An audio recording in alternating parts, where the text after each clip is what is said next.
इसमें पहला क्वेश्चन है 3 मार्कर्स का। 123वें संविधान संशोधन अधिनियम 2019 के तहत संविधान में क्या संशोधन किए गए हैं। अब इस क्वेश्चंस को स्टूडेंट ने अलग अलग तरीके से लिखा है। यहाँ पर हमें केवल संवैधानिक प्रावधान लिखना है।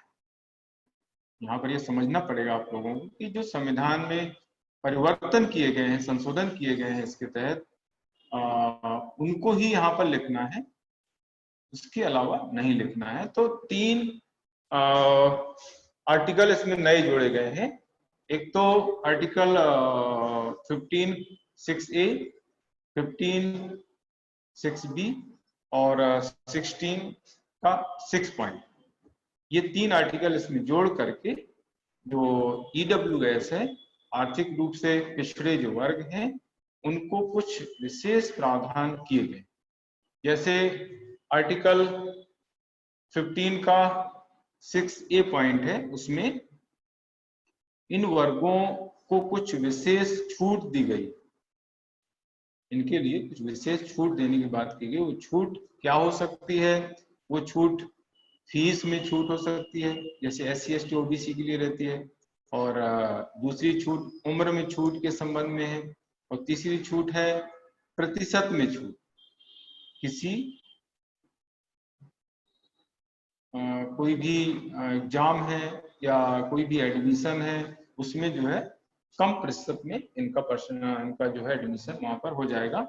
एक उदाहरण जैसे नेट रहता है, तो नेट के लिए जो है ये है कि जनरल जो है उसके लिए 55% कम से कम PG में चाहिए, अदर के लिए 50% में उनको नेट देने को मिल जाता है। तो इस तरीके से ये जो छूट है EWS के लिए, वो छूट जो है वॉइस नहीं आ रही है, वॉइस नहीं आ रही है।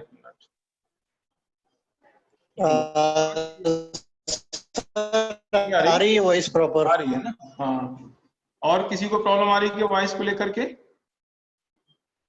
आ रही है, ज्यादा लोगों को आ रही है, कुछ लोगों को नहीं आ रही है। तो नेटवर्क इशू होगा वहां पर। जिन लोगों को वॉइस क्लियर नहीं आ रही है तो उनको नेटवर्क इशू होगा। ज्यादातर लोग बोल रहे हैं कि आ रही है। हाँ, तो मैं आर्टिकल 15(6)A के बारे में बता रहा था। 15(6)A में EWS के संबंध में कुछ विशेष उपबंध करने की बात कही गई। ये विशेष उपबंध क्या होंगे? फीस में छूट, उम्र में छूट और परसेंटेज में छूट। दूसरा है 15(6), हाँ आ रही है, ठीक है। 15(6)B पॉइंट है। यहाँ पर जो शैक्षणिक संस्थाएं हैं, एजुकेशनल इंस्टीट्यूट हैं, वहां पर इन वर्गों यानी EWS के बच्चों को कुछ स्थान आरक्षित रखने की बात कही गई है। जो SC ST OBC के संबंध में प्रावधान है, वही यहाँ पर EWS के संबंध में प्रावधान है। फिर आर्टिकल 16 का 6 पॉइंट है, यहाँ पर आरक्षण देने की बात कही गई है। EWS वर्ग है, उनको सरकारी नौकरियों में आरक्षण प्रदान करने के संबंध में प्रावधान किया गया है। 10% आरक्षण देने की बात कही गई, लेकिन संविधान में ये परसेंटेज की बात नहीं कही गई। ये विशेष बात ध्यान रखें। हालांकि ब्रैकेट में मैंने 10% लिखा है जानकारी के लिए, लेकिन हमारे संविधान में ये परसेंटेज डिसाइड नहीं है कि किस वर्ग को कितना परसेंटेज दिया जाएगा। ये हमारे संविधान में कहीं भी बात नहीं कही गई। ये विशेष बात है, आप लोगों को समझनी है। ये जो 50% से ज्यादा नहीं देने की बात आज हो रही है कि 50% से ज्यादा आरक्षण नहीं हो सकता है, तो ये संविधान की बात नहीं है, ये सुप्रीम कोर्ट की गाइडलाइन है। इंदिरा साहनी वाला जो केस है 1992 का, उसमें सुप्रीम कोर्ट ने गाइडलाइन बनाई है कि कुल मिलाकर के 50% से अधिक आरक्षण नहीं मिलेगा। संविधान में ऐसा कुछ बात नहीं कही। तो ये हो गया पहला क्वेश्चन। इसके बाद दूसरा सिंपल क्वेश्चन है, पंडित जवाहरलाल नेहरू की अध्यक्षता में गठित संविधान सभा की समितियों का उल्लेख कीजिए। संविधान सभा के अंतर्गत बहुत सारी समितियां गठित की गई हैं, उसमें अलग अलग अध्यक्ष बने हैं।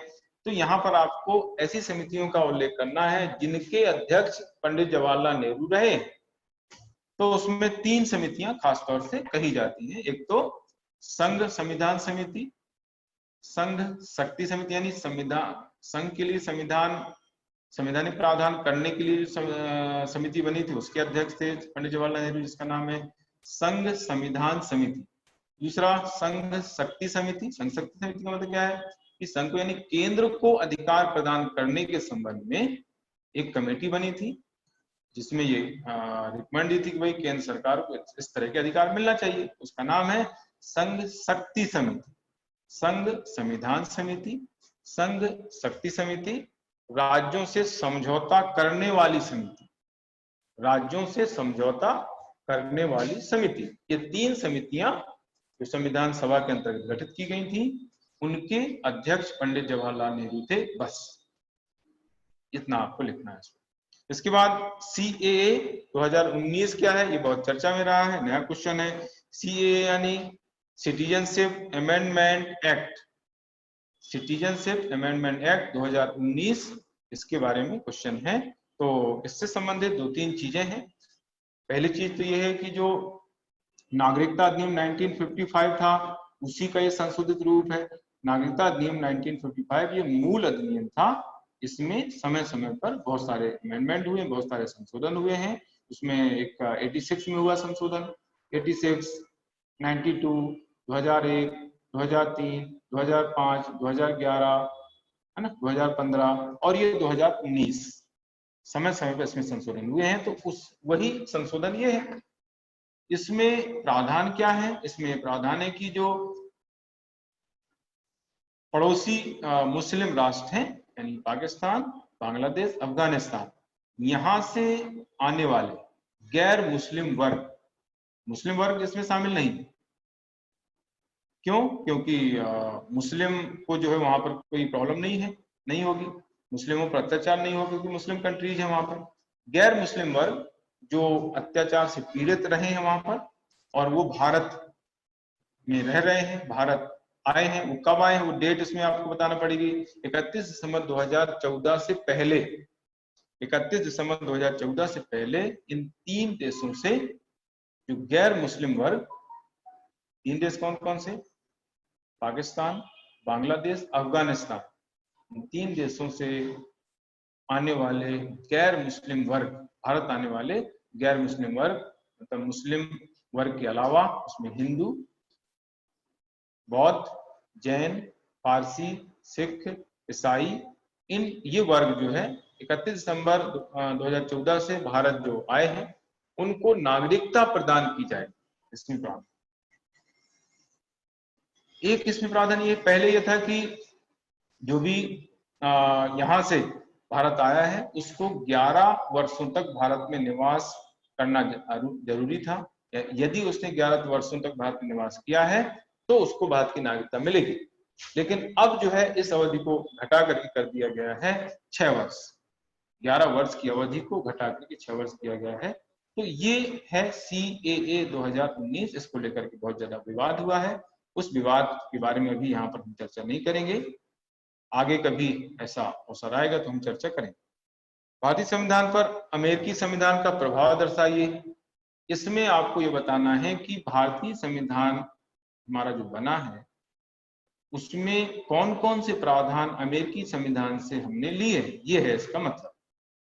भारतीय संविधान में अमेरिकी संविधान के प्रभाव का मतलब ये होगा कि अमेरिकी संविधान से हमने कौन कौन से प्रावधान लेकर के भारतीय संविधान में शामिल किए हैं। ठीक है, तो बहुत सारी सिंपल चीजें हैं, बहुत सारे आपको पता ही है, मौलिक अधिकार है ना, प्रस्तावना है, और संविधान विधि का समान संरक्षण है, उपराष्ट्रपति का पद है, स्वतंत्र सर्वोच्च न्यायालय है, न्यायिक समीक्षा है ना, राष्ट्रपति का पदनाम है। तो बहुत सारे ऐसे प्रावधान है। तो उसमें 3-4 प्रावधान मेन जो है उनको आपको लिख देना है, इसमें लिखे हुए। ठीक, ये हो गया। इसके बाद आगे है संविधान निर्माता सभा में शामिल मध्य प्रदेश के व्यक्तित्व कौन से, यानी कौन से मध्य प्रदेश के व्यक्ति थे जिनको संविधान सभा में शामिल किया गया था। तो उसमें डॉक्टर हरि सिंह गौर का नाम आता है, भगवंतराव मंडलोई हैं, श्री हरि विष्णु कामत हैं, पंडित रविशंकर शुक्ल हैं। ये 3-4 नाम आपको लिख देना है। डॉक्टर हरिसिंह गौर, जिनके नाम से सागर विश्वविद्यालय का नाम पड़ा है, डॉक्टर हरिसिंह गौर है। श्री भगवंतराव मंडलोई, ये मुख्यमंत्री भी रहे हैं मध्य प्रदेश के, श्री भगवंतराव मंडलोई, श्री हरि विष्णु कामत और पंडित रविशंकर शुक्ल, जो मध्य प्रदेश के पहले मुख्यमंत्री भी रहे। तो ये संविधान मतलब संविधान सभा के सदस्य थे जो मध्य प्रदेश से बिलोंग करते थे। जनजातीय सलाहकार परिषदों का उल्लेख करना है यहाँ पर। जनजातीय सलाहकार परिषदों को समझाइए, क्वेश्चन है।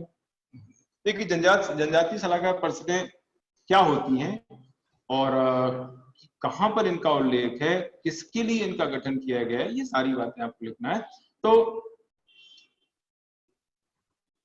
राष्ट्रपति द्वारा आर्टिकल 244 के तहत अनुसूचित क्षेत्रों की घोषणा की जाती है। तो इन अनुसूचित क्षेत्रों के प्रशासन तथा नियंत्रण के लिए 5वीं अनुसूची का प्रावधान किया गया और इसी 5वीं अनुसूची में जनजातीय सलाहकार परिषदों के गठन का उपबंध है।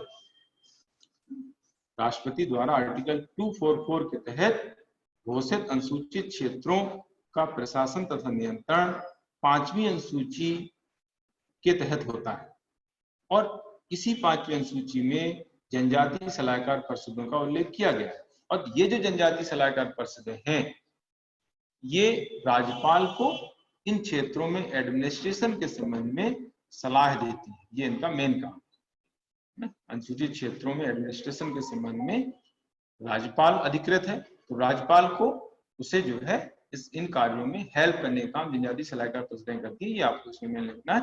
इसके संगठन के संबंध में 20 सदस्यीय संगठन होता है। टोटल 20 सदस्य इसमें होते हैं। 3/4 जो सदस्य हैं वो विधानसभा में एसटी के प्रतिनिधि होते हैं।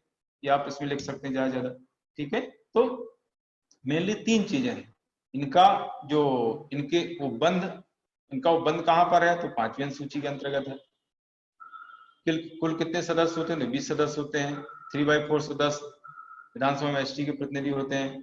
काम क्या है इनका, तो अनुसूचित क्षेत्रों में एडमिनिस्ट्रेशन के संबंध में राज्यपाल को उसके कार्यों में परामर्श देना, उनको सलाह देना। तो ये है जनजातीय सलाहकार परिषदों के बारे में। 7वीं लोकसभा का कार्यकाल कब से कब तक है तथा इसके वर्तमान अध्यक्ष कौन है, ये बहुत सिंपल क्वेश्चन है ना। मई 2019 से जो है इसका कार्यकाल प्रारंभ हुआ और मई 2024 तक रहेगा, 5 साल तक रहता है। तो 2019 से 2024 क्लियर है। अब उसमें मंथ भी आप लिख सकते हैं, मई से मई। और इसकी पहली बैठक अगर आप लिखना चाहो तो 17 जून को पहली बैठक हुई थी। और इसके जो वर्तमान अध्यक्ष हैं वो ओम बिरला हैं ना, माननीय श्री ओम बिरला जो है इसके अध्यक्ष हैं। यहाँ पर आपको ध्यान रखना है कि जो भी आप नाम लिखें उसमें श्री जरूर लगाएं और नाम के आगे जैसे कोई नेता है, मंत्री है, प्रधानमंत्री है, मुख्यमंत्री है, तो उसमें माननीय श्री लगाएं। राष्ट्रपति राज्यपाल हैं तो महामहिम लगाएं, है ना। तो ये जरूर आपको लगाना है, ध्यान रखना है। इसके बाद भारतीय संविधान को वकीलों का स्वर्ग क्यों कहा जाता है, वकीलों का स्वर्ग क्यों कहते हैं। भारतीय संविधान को वकीलों का स्वर्ग कहने का मतलब यहाँ पर यह है कि संविधान सभा में ज्यादातर वकील थे ना। संविधान सभा जो बनी थी उसमें ज्यादातर वकील थे और उन्होंने जिस भाषा का प्रयोग किया, संविधान निर्माण के लिए जिस भाषा का प्रयोग किया, वो भाषा कानूनी भाषा थी, विधिक भाषा थी और कठिन भाषा थी। कानूनी भाषा तो कठिन होती है। संविधान की भाषा आप देख लें, कोई अधिनियम आप पढ़ें, जैसे अभी पुराने सिलेबस में तो अधिनियम है, कोई भी अधिनियम आप पढ़ें बियर एक्ट से डायरेक्ट, तो आपको बहुत टफ लगेगी वो। तो इस तरह की भाषा जो है संविधान में यूज की गई, कानूनी भाषा और कठिन भाषा का प्रयोग किया गया था, क्लिष्ट भाषा का प्रयोग किया गया था। ये भाषा वकीलों के लिए तो अच्छी थी, लेकिन सामान्य नागरिकों के लिए, आम नागरिकों के लिए ये असुविधाजनक थी। इसलिए इसको कह दिया गया वकीलों का स्वर्ग। सर आइवर जेनिंग्स ने जो है संविधान को जो है वकीलों का स्वर्ग कहा है। वकीलों के लिए अच्छी है, स्वर्ग मतलब वकीलों के लिए अच्छी है ना, वकीलों के लिए सुविधाजनक, इसलिए इसको कहा जाता है वकीलों का स्वर्ग। आम जनता के लिए ये काफी दुखदायी थी, काफी असुविधाजनक थी, इनको जो है काफी असुविधा होती थी पढ़ने में। ये है मौलिक अधिकारों के निलंबन की शक्ति किसमें निहित है। इनका निलंबन किन परिस्थितियों में होता है, 2 चीजें इसमें पूछी गई हैं। तो निलंबन की शक्ति राष्ट्रपति में निहित है, केवल राष्ट्रपति ही जो है निलंबित कर सकते। मौलिक अधिकारों का निलंबन केवल और केवल राष्ट्रपति द्वारा किया जा सकता है, और दो ही परिस्थितियों में निलंबन हो सकता है। एक तो मार्शल लॉ, आर्टिकल 34 में इसके बारे में बताया गया है, और दूसरा है राष्ट्रीय आपात, 352 में इसका जिक्र किया गया है। तो मार्शल लॉ तथा राष्ट्रीय आपात के दौरान ही मौलिक अधिकारों का निलंबन हो सकता है। यहां पर ब्रैकेट में आप लिख देंगे कि अनुच्छेद 20 तथा 21 को छोड़कर, अनुच्छेद 20 तथा 21 को छोड़कर बाकी जो मौलिक अधिकार है उनका निलंबन मार्शल लॉ, राष्ट्रीय आपात के दौरान हो सकता है। और कौन कर सकता है? तो राष्ट्रपति कर सकता है। बहुत सिंपल चीज है। निष्ठा का अधिकार क्या है? यह संविधान के किस अनुच्छेद में अंतर्निहित है? निष्ठा का जो अधिकार है, इसको मौलिक अधिकार का दर्जा सुप्रीम कोर्ट के एक डिसीजन में, एक निर्णय में दिया गया। 2017 में एक निर्णय सुनाया गया था जिसमें निष्ठा के अधिकार को मौलिक अधिकार का दर्जा मिल गया, जो पहले नहीं हुआ करता था। मौलिक निष्ठा का अधिकार क्या है? निष्ठा के अधिकार से आशय है व्यक्तिगत, वैवाहिक तथा पारिवारिक जीवन में स्वतंत्रता। व्यक्तिगत मामलों में, वैवाहिक मामलों में, पारिवारिक मामलों में स्वतंत्रता, इसको कहते हैं निष्ठा का अधिकार। उसकी जो पर्सनल लाइफ है उसमें जो है वो स्वतंत्र है। अगर कोई व्यक्ति उसकी पर्सनल लाइफ में, उसकी परिवार में, उसके वैवाहिक जीवन में या पति पत्नी के बीच जो है कोई इंटरफेरेंस करता है, हस्तक्षेप करता है, तो ऐसे निष्ठा के अधिकार का उल्लंघन माना जाएगा। इसको कहते हैं निष्ठा का अधिकार। और ये अनुच्छेद 21, भारतीय संविधान के जो अनुच्छेद 21 है उसके अंतर्गत सर्वोच्च न्यायालय ने इसको माना है। सर्वोच्च न्यायालय ने निष्ठा के अधिकार को कहां पर रखा है, किसके अंतर्गत माना है? तो आर्टिकल 21, जिसमें प्राण एवं दैहिक स्वतंत्रता की बात कही गई। प्राण एवं दैहिक स्वतंत्रता के अंतर्गत ही निष्ठा के अधिकार को मान लिया गया है। उसका आर्टिकल है 21, ये आपको बताना है। इसके बाद अनुच्छेद 48A के बारे में बताना है। अनुच्छेद 48A को समझाइए। इसमें आपको पहले बताना पड़ेगा कि ये अनुच्छेद कब जोड़ा गया, किस संशोधन के तहत जोड़ा गया। तो इसको जो है 42वें संविधान संशोधन 1976 के तहत जोड़ा गया है। राज्य के नीति निर्देशक तत्व के अंतर्गत इसको शामिल किया गया, ये आपको बताना है। फिर इसमें क्या शामिल है ये बताना। इसमें जो है पर्यावरण, वन तथा वन्य जीवों के संरक्षण तथा संवर्धन की बात कही गई। सरकार को, राज्य को यह निर्देश दिया गया है, दिशा निर्देश दिया गया है कि वह पर्यावरण, वन तथा वन्य जीवों का संरक्षण एवं संवर्धन करे। ये है आर्टिकल 48A, ठीक है ना। तो इसमें तीन चीजें, एक तो कब शामिल हुआ, तो संविधान संशोधन, 42वां संविधान संशोधन 1976 में शामिल। दूसरा, किसके अंतर्गत है ये, तो राज्य के नीति निर्देशक सिद्धांत के अंतर्गत। तीसरा, इसमें क्या शामिल है, तो इसमें पर्यावरण, वन तथा वन्यजीवों के संरक्षण संवर्धन संबंधी दिशा निर्देश दिए गए। इसके बाद राष्ट्रपति और राज्यपाल की विधायी शक्तियों में अंतर बताना है। विधायी शक्तियों में अंतर केवल बताना है ना। तो विधायी शक्तियों में सबसे बड़ा जो अंतर है वो संयुक्त अधिवेशन को लेकर। राष्ट्रपति को दोनों सदनों का, लोकसभा राज्यसभा के संयुक्त अधिवेशन बुलाने का अधिकार है, जबकि राज्यपाल को इस तरह का अधिकार नहीं है, यानी राज्य स्तर पर संयुक्त अधिवेशन का प्रावधान नहीं है। इसके बारे में कभी चर्चा मैं आगे करूंगा, क्यों नहीं है, क्योंकि दो तीन कारण है उसके। एक तो सभी जगह दूसरा विधान परिषद नहीं है, दूसरा राज्य में किसी विधेयक को पास करने के संबंध में विधानसभा ही सर्वेसर्वा होती है, विधानसभा की इच्छा मान्य होती है, विधान परिषद की इच्छा मान्य नहीं होती है। अभी हम विधान परिषद के क्वेश्चन में ये पढ़ेंगे।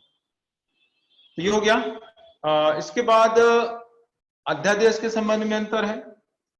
राष्ट्रपति को केंद्र के साथ साथ राज्य स्तर पर भी, जब किसी राज्य में राष्ट्रीय शासन लागू होता है तो राष्ट्रपति उस राज्य के लिए भी अध्यादेश जारी कर सकता है, और केंद्र के लिए तो करता ही करता है।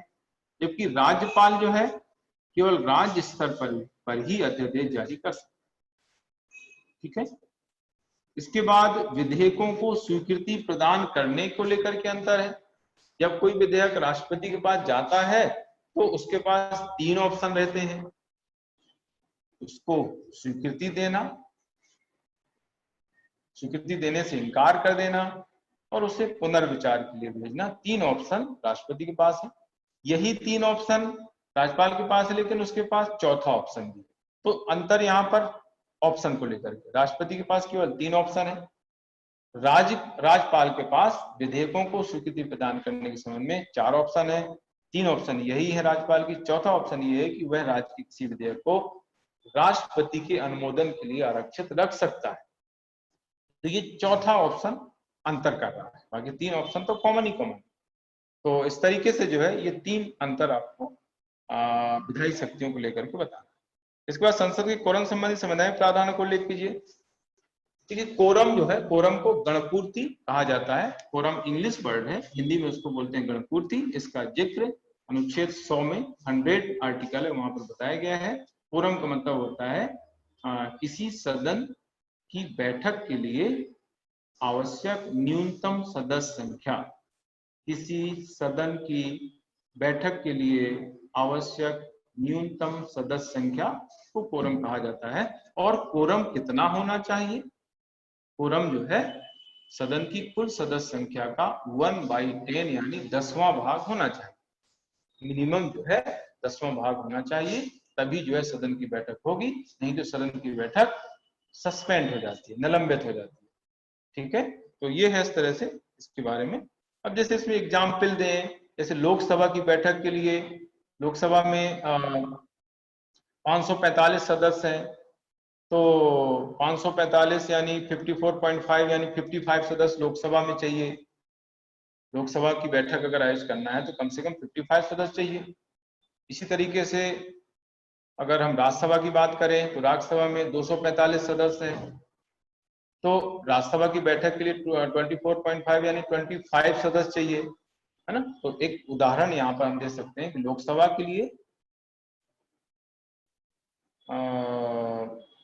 55 सदस्य कम से कम, और राज्यसभा के लिए बैठक के लिए 25 सदस्य कम से कम होना जरूरी है। अब अगला क्वेश्चन है, मध्य प्रदेश में राष्ट्रीय शासन कितनी बार, कब और किन परिस्थितियों में लागू किया गया? तो मध्य प्रदेश में 3 बार लागू हुआ है राष्ट्रीय शासन। कब कब? पहली बार 1977, दूसरी बार 1980 और तीसरी बार 1992। 1977 में श्यामाचरण शुक्ल मुख्यमंत्री थे, बाकी दोनों में सुंदरलाल पटवा मुख्यमंत्री थे। 1977 में श्यामाचरण शुक्ल मुख्यमंत्री थे, 1980 में सुंदरलाल पटवा और 1992 में भी सुंदरलाल पटवा मुख्यमंत्री थे। 1992 में जब बाबरी मस्जिद गिराई गई थी अयोध्या में, तब जो है ये राष्ट्रीय शासन लागू हुआ था, तीसरी बार, अंतिम बार। राज्यसभा का सदस्य बनने के लिए आवश्यक योग्यताएं क्या है? तो ये भी सिंपल क्वेश्चन है, इनका जो जिक्र आर्टिकल 84 में किया गया। लोकसभा राज्यसभा दोनों की योग्यताओं के संबंध में आर्टिकल एक ही है, 84। अंतर सिर्फ उसमें एज को लेकर के है, बाकी कोई अंतर नहीं है, बाकी सब वही है, भारत का नागरिक होना। एज लोकसभा के लिए 25 वर्ष मिनिमम और राज्यसभा के लिए 30 वर्ष मिनिमम। संसद द्वारा निर्धारित अन्य योग्यताएं ये जो है 84 में कही गई है। फिर जनप्रतिनिधि कानून जो 1951 का है, उसमें भी योग्यताएं बताई गई हैं। तो उसका एक पॉइंट यहाँ पर मैंने जोड़ा है, वह है भारत के किसी राज्य क्षेत्र से पंजीकृत मतदाता होना। भारत के किसी राज्य क्षेत्र से उसे पंजीकृत मतदाता होना चाहिए। इसका जिक्र जो है संविधान में नहीं है, इसका जिक्र है जनप्रतिनिधि कानून 1951। पहले क्या था? पहले एक्चुअली इसमें राज्यसभा का सदस्य बनने के लिए जरूरी था कि जिस क्षेत्र से वो चुनाव लड़ रहा है वहां का उसे मतदाता होना जरूरी था। ये 2003 के पहले की बात बता रहा हूं। 2003 के पहले जो ये प्रावधान हुआ करता था कि जिस क्षेत्र से वो चुनाव लड़ रहा है वहां का उसे पंजीकृत मतदाता होना जरूरी था। 2003 में इसमें चेंज कर दिया गया है, इसको हटा दिया गया है। तो अब कॉमन योग्यता हो गई है, जो लोकसभा के लिए भी है और राज्यसभा के लिए भी है, कि किसी क्षेत्र से उसको, किसी भी क्षेत्र से उसको पंजीकृत मतदाता होना चाहिए तो चुनाव लड़ सकता है ना। तो ये है इस तरीके से। मनमोहन सिंह वाला केस है कि मनमोहन सिंह राज्यसभा के सदस्य रहे हैं, तो उनके लिए जो है असम से वो चुनाव करते थे, तो उन्होंने असम में जो है मतदाता सूची में अपना नाम दर्ज कराया था। असम के जो मुख्यमंत्री थे उनकी पत्नी के नाम जो मकान था, तो इनका नाम वहां पर असम के मुख्यमंत्री की पत्नी के किराएदार के रूप में पंजीकृत था। इस तरह का एक केस है। असम से डॉक्टर मनमोहन सिंह राज्यसभा सदस्य थे, जब ये प्रावधान था तो उस समय जो है उन्होंने अपना नाम वहां पर पंजीकृत कैसे कराया था, असम के मुख्यमंत्री की पत्नी के किराएदार के रूप में इनका नाम वहां पर दर्ज हुआ करता था, और इस आधार पर उनको जो है वहां से चुनाव लड़ने का अधिकार मिला हुआ था। लेकिन अब ये खत्म ही हो गया।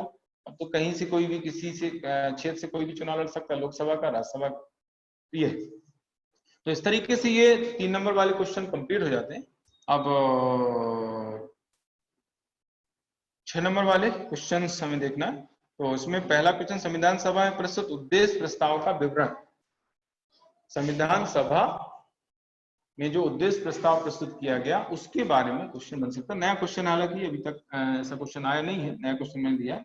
तो उद्देश्य प्रस्ताव कब रखा गया, किसने रखा, आपको ये स्टार्टिंग बताना है। उद्देश्य प्रस्ताव में क्या क्या प्रावधान थे, क्या पॉइंट थे, वो आपको इसमें बताना है। तो इसको कब पास किया गया ये बताना। तो उद्देश्य प्रस्ताव को पंडित जवाहरलाल नेहरू द्वारा संविधान सभा की तीसरी बैठक 13 दिसंबर 1946 को प्रस्तुत किया गया।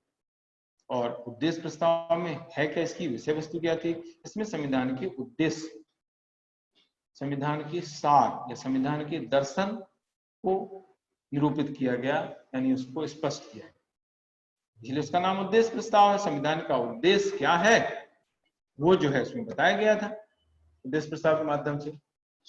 फिर इसके जो तत्व थे उद्देश्य प्रस्ताव में, क्या क्या तत्व बताए गए वो आपको पॉइंट में बताना है। इसमें भारत को जो है इसने संविधान सभा द्वारा उद्देश्य प्रस्ताव के माध्यम से भारत को स्वतंत्र संप्रभु राष्ट्र लोकतांत्रिक गणराज्य घोषित किया गया। ठीक है, देश में देश का शासन संचालित करने के लिए उसमें संचारित लिखा हुआ है, तो संचालित कर लेना, नोट्स उसमें से गलत प्रिंट हो गया, संचारित लिखा तो संचालित। देश का शासन संचालित करने के लिए संविधान द्वारा संविधान के निर्माण की घोषणा की गई। वास्तविक सत्ता जनता में निहित है, इसकी घोषणा इसी में की गई थी, यानी सत्ता का जो स्रोत है कौन होगा, जनता होगी, है ना, ये बात इसमें कही गई थी। अल्पसंख्यक है, जनजाति है, पिछड़े वर्ग है, उनको संरक्षण प्रदान करने की इसमें बात कही गई थी, है ना। तो ये इस तरह से इसमें पाए, नागरिकों को सामाजिक, आर्थिक, राजनीतिक न्याय, विचार अभिव्यक्ति की स्वतंत्रता है, समता है ना, इसको प्रदान करने का लक्ष्य इसमें डिसाइड किया गया था। तो ये कुछ पॉइंट आपको इसमें बताना है, 5-7 पॉइंट। फिर इसको स्वीकार कब किया गया, तो 22 जनवरी 1947 को संविधान सभा ने इसको स्वीकार किया, और इसमें जो भी तत्व उल्लिखित थे उसी का विकसित रूप आज प्रस्तावना है, यानी उद्देश्य प्रस्ताव का परिवर्तित रूप प्रस्तावना कही जाती है। ऐसा हम लास्ट में लिख सकते हैं। तो ये हो गया मौलिक कर्तव्यों का औचित्य समझाइए। देखो पहले क्वेश्चन को समझना जरूरी है। मौलिक कर्तव्यों का औचित्य का मतलब क्या है कि मौलिक कर्तव्य की जरूरत क्यों है, मौलिक कर्तव्यों को हमारे संविधान में क्यों शामिल किया गया। मौलिक कर्तव्य की बात होती है कि मौलिक कर्तव्य तो निरर्थक है, इनको लागू करा नहीं सकते, तो अनावश्यक है, कोई मतलब ही नहीं है, जैसे डीपीएस की जैसे मौलिक कर्तव्य, तो इनका कुछ औचित्य है कि नहीं वो आपको बताना है। स्टार्टिंग आप डायरेक्ट औचित्य से नहीं करेंगे, इसमें स्टार्टिंग बताएंगे मौलिक कर्तव्य होते क्या है, कहाँ इनका उल्लेख किया गया। मौलिक कर्तव्य जो है ऐसे कर्तव्य हैं जिसके अंतर्गत देश के नागरिकों को राष्ट्र के प्रति, देश के प्रति कुछ कर्तव्यों के निर्वहन की बात कही गई। ये ऐसे कर्तव्य हैं जिसके अंतर्गत देश के नागरिकों को देश के प्रति कुछ कर्तव्यों के निर्वहन की बात की गई है। इनका जो प्रावधान है ये 42वें संविधान संशोधन के तहत जोड़े गए, और भाग 4A के अनुच्छेद 51A में इनको समावेशित किया गया है। और इनका जो प्रेरणा स्रोत है पूर्व सोवियत संघ का संविधान यानी रसिया का संविधान है, और इनकी संख्या स्टार्टिंग में 10 थी, जब इनको जोड़ा गया था 10 थी। 86 संविधान संशोधन अधिनियम 2002 के तहत एक नया शिक्षा संबंधी मौलिक कर्तव्य जोड़ा गया, तो ऐसे 11 मौलिक कर्तव्य हो गए। अब देखो इसमें जो 11 मौलिक कर्तव्य है वो नहीं लिखना है। कई बच्चे क्या करेंगे, वो 11 मौलिक कर्तव्य वही के वही लिख देंगे और बस हो गया। लेकिन वो 11 जो मौलिक कर्तव्य है वो आपको नहीं लिखना है, उनके औचित्य के बारे में बताना है कि इनकी जरूरत क्यों है, इनको क्यों शामिल किया गया हमारे संविधान, ये क्या संदेश देते हैं, क्या कर रहे हैं, वो बताना है ना। तो जो मौलिक कर्तव्य है उन्हीं से आप पॉइंट निकाल सकते हैं, है ना। जैसे ये देश के नागरिकों को देश की एकता, अखंडता को अक्षुण्ण रखने तथा देश की सेवा करने के लिए प्रेरित करते हैं। इसमें प्रावधान है ना, ये देश के नागरिकों को देश की एकता, अखंडता, प्रतिरक्षा को अक्षुण्ण रखने तथा देश की सेवा करने के लिए प्रेरित करते हैं। पर्यावरण को सुरक्षित रखने का निर्देश देते हैं, ये जनता को कहते हैं भाई पर्यावरण को सुरक्षित रखो। समाज, संविधान, समाज तथा संस्कृति के प्रति जो है कर्तव्य बोध कराते हैं कि नागरिक कर्तव्य की भी संस्कृति की रक्षा करे, संविधान का पालन करे, है ना, समाज को आगे बढ़ाए, ठीक है। इस तरह से महिलाओं के प्रति सम्मान का भाव इनसे प्रकट होता है। महिलाओं के प्रति जो है जो भी दुर्व्यवहार है वो नहीं होना चाहिए, वो भी एक पॉइंट इसमें दिया गया है। वैज्ञानिक दृष्टिकोण अपनाने के लिए प्रेरित करते हैं। तो इस तरीके से जो है जो मौलिक कर्तव्य दिए गए हैं उन्हीं को हमें यहाँ पर दूसरे रूप में लिखना है, अलग से कुछ लिखना नहीं है, तो सिंपल चीज है, ठीक है। तो ये है मौलिक कर्तव्यों को औचित्य के बारे में। इसके बाद राज्य के नीति सिद्धांत सामाजिक एवं आर्थिक लोकतंत्र की स्थापना का मार्ग प्रशस्त करते हैं, इस कथन की व्याख्या कर कीजिए, ये क्वेश्चन है इसमें।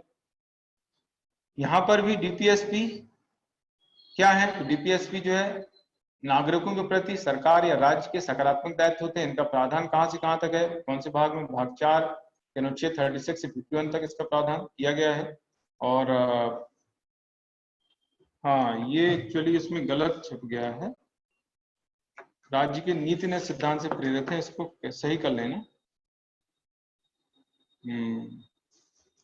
इसको जो है करेक्ट कर लेना, ये गलत, राज्य के नीति ने ये जो सिद्धांत है ये आयरलैंड के संविधान से प्रेरित है, ये मिस्टेक है इसमें, तो आप लोग सभी जो है इसको करेक्ट कर लेना।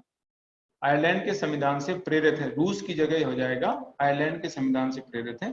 फिर इसमें आपको बताना है कि किस तरीके से ये सामाजिक लोकतंत्र की स्थापना करते हैं और किस तरीके से आर्थिक लोकतंत्र की स्थापना। सामाजिक न्याय संबंधी डीपीएसपी और आर्थिक न्याय संबंधी डीपीएसपी, इन दोनों का यहाँ पर जिक्र करना है ना। सामाजिक न्याय संबंधी जैसे अशक्त, असहाय, निराश्रित जो लोग हैं, हैंडीकैप जो लोग हैं, उनको लोक सहायता उपलब्ध कराने की बात 41 में की गई है। और ये कैसे उपलब्ध कराई जा रही है, से वृद्धावस्था पेंशन सरकार द्वारा उपलब्ध कराई जाती है। वृद्धाश्रम, ओल्ड एज होम स्थापित किए जा रहे हैं, जैसे भोपाल में स्थापित हुआ है, देश का तीसरा ओल्ड एज होम भोपाल में स्थापित हुआ है। तो इस तरीके से जो है वृद्धाश्रम, ओल्ड एज होम, वृद्धावस्था पेंशन, इसके माध्यम से जो अशक्त लोग हैं, निराश्रित लोग हैं, उनको सरकार द्वारा लोक सहायता उपलब्ध कराने की बात की गई, आर्टिकल 41 है। महिलाओं को प्रसूति सहायता उपलब्ध कराने की बात कही गई है 42 आर्टिकल में, इसके लिए एक अधिनियम, उसका उल्लेख हमें आपको करना है। Maternity benefit act, maternity benefit act 1961 है, जिसके तहत महिलाओं को प्रसूति सहायता उपलब्ध कराई जाती है। प्रसूति सहायता मतलब है प्रेगनेंसी पीरियड में महिलाओं को कुछ आर्थिक मदद और अवकाश उपलब्ध कराया जाता है, इसको बोलते हैं प्रसूति सहायता। और इस दौरान जो अवकाश उपलब्ध कराया जाता है उसको बोलते हैं प्रसूति अवकाश, मैटरनिटी लीव इंग्लिश में कहते हैं, मैटरनिटी लीव, प्रसूति अवकाश, है ना। तो इस तरीके से जो है ये उपलब्ध कराया जाता है। पहले 12 सप्ताह का अवकाश दिया जाता था, अब इसको बढ़ा करके 2017 में संशोधन हुआ है इस अधिनियम में। मैटरनिटी बेनिफिट एक्ट जो 1961 का है, इसमें 2017 में संशोधन किया गया है। तो 12 सप्ताह का जो प्रसूति अवकाश था उसको बढ़ा करके 26 सप्ताह कर दिया गया। SC/ST के हितों के संरक्षण की बात करेगी, आर्टिकल 46 है। इसमें SC/ST जो अधिनियम है उसके तहत ये संरक्षण दिया जा रहा है।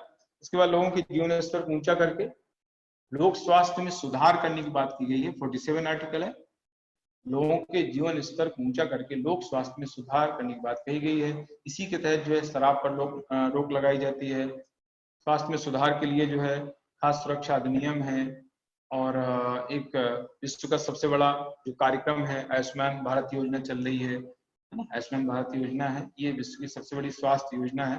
तो ये इस तरह से ये सामाजिक लोकतंत्र की स्थापना के संबंध, और बहुत सारे हैं, मैंने इसमें कम लिखे हैं। जैसे अब सभी को विधि एवं निःशुल्क विधिक सहायता प्रदान करने की बात कही गई। समान न्याय, सभी को समान न्याय एवं निःशुल्क विधिक सहायता उपलब्ध कराना, आर्टिकल 39A में इसको जोड़ा गया है, नया आर्टिकल जोड़ा गया है। बालकों के शोषण से सुरक्षा के संबंध में है ना, इसके लिए जो है आयोग, बाल संरक्षण आयोग बना हुआ है। तो ये और प्रावधान है, इतने ही नहीं है, लेकिन अब चूंकि इतना मैटर हम नहीं लिख सकते ज्यादा, तो इतना मैंने लिखा है। इसके बाद आर्थिक लोकतंत्र के संबंध में आय की असमानता को समाप्त करने की बात कही गई है। सार्वजनिक संपत्ति में जो केंद्रीकरण है उसको रोकने की बात कही गई है, आर्थिक नियोजन के माध्यम से ऐसा किया गया है। इसके अलावा सभी को आजीविका के पर्याप्त साधन उपलब्ध कराना है।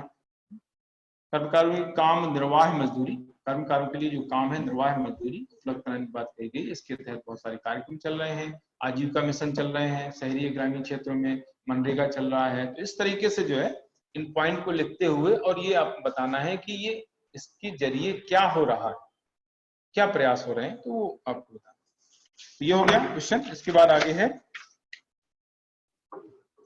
केंद्रीय मंत्रिमंडल की भूमिका को स्पष्ट कीजिए।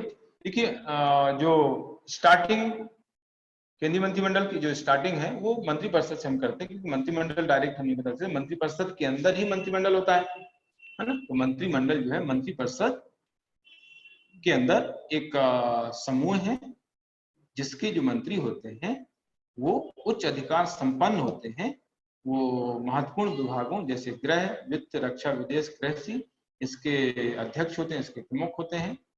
इसका जो प्रावधान है ये एक्चुअली मंत्रिमंडल का जो प्रावधान था ये मूल संविधान में नहीं था, मंत्रिपरिषद ही मूल संविधान में रखी थी। मंत्रिमंडल को बाद में जोड़ा गया, 44वीं संविधान संशोधन के तहत इसको जोड़ा गया। 44वीं संविधान संशोधन 1978 के तहत इसको जोड़ा गया।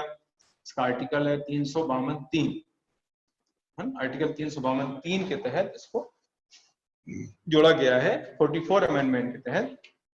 इसकी भूमिका देखिए क्या है, मंत्रिमंडल देश का सर्वोच्च नीति निर्माता निकाय होता है। मंत्रिमंडल क्या है, नीति निर्माता निकाय है। राष्ट्रीय, अंतर्राष्ट्रीय तथा जनहित के मामलों में नीति निर्माण इसके द्वारा किया जाता है। और इसके अलावा फिर ये राष्ट्रपति को हेल्प करने का काम करता है। राष्ट्रपति की जितनी भी काम है, जितनी भी शक्तियां हैं, कार्यपालिक, विधायी, न्यायिक, कूटनीतिक है, सैन्य शक्तियां हैं, आपातकालीन शक्तियां हैं, तो इन सभी शक्तियों का वास्तविक प्रयोग जो है मंत्रिमंडल ही करता है।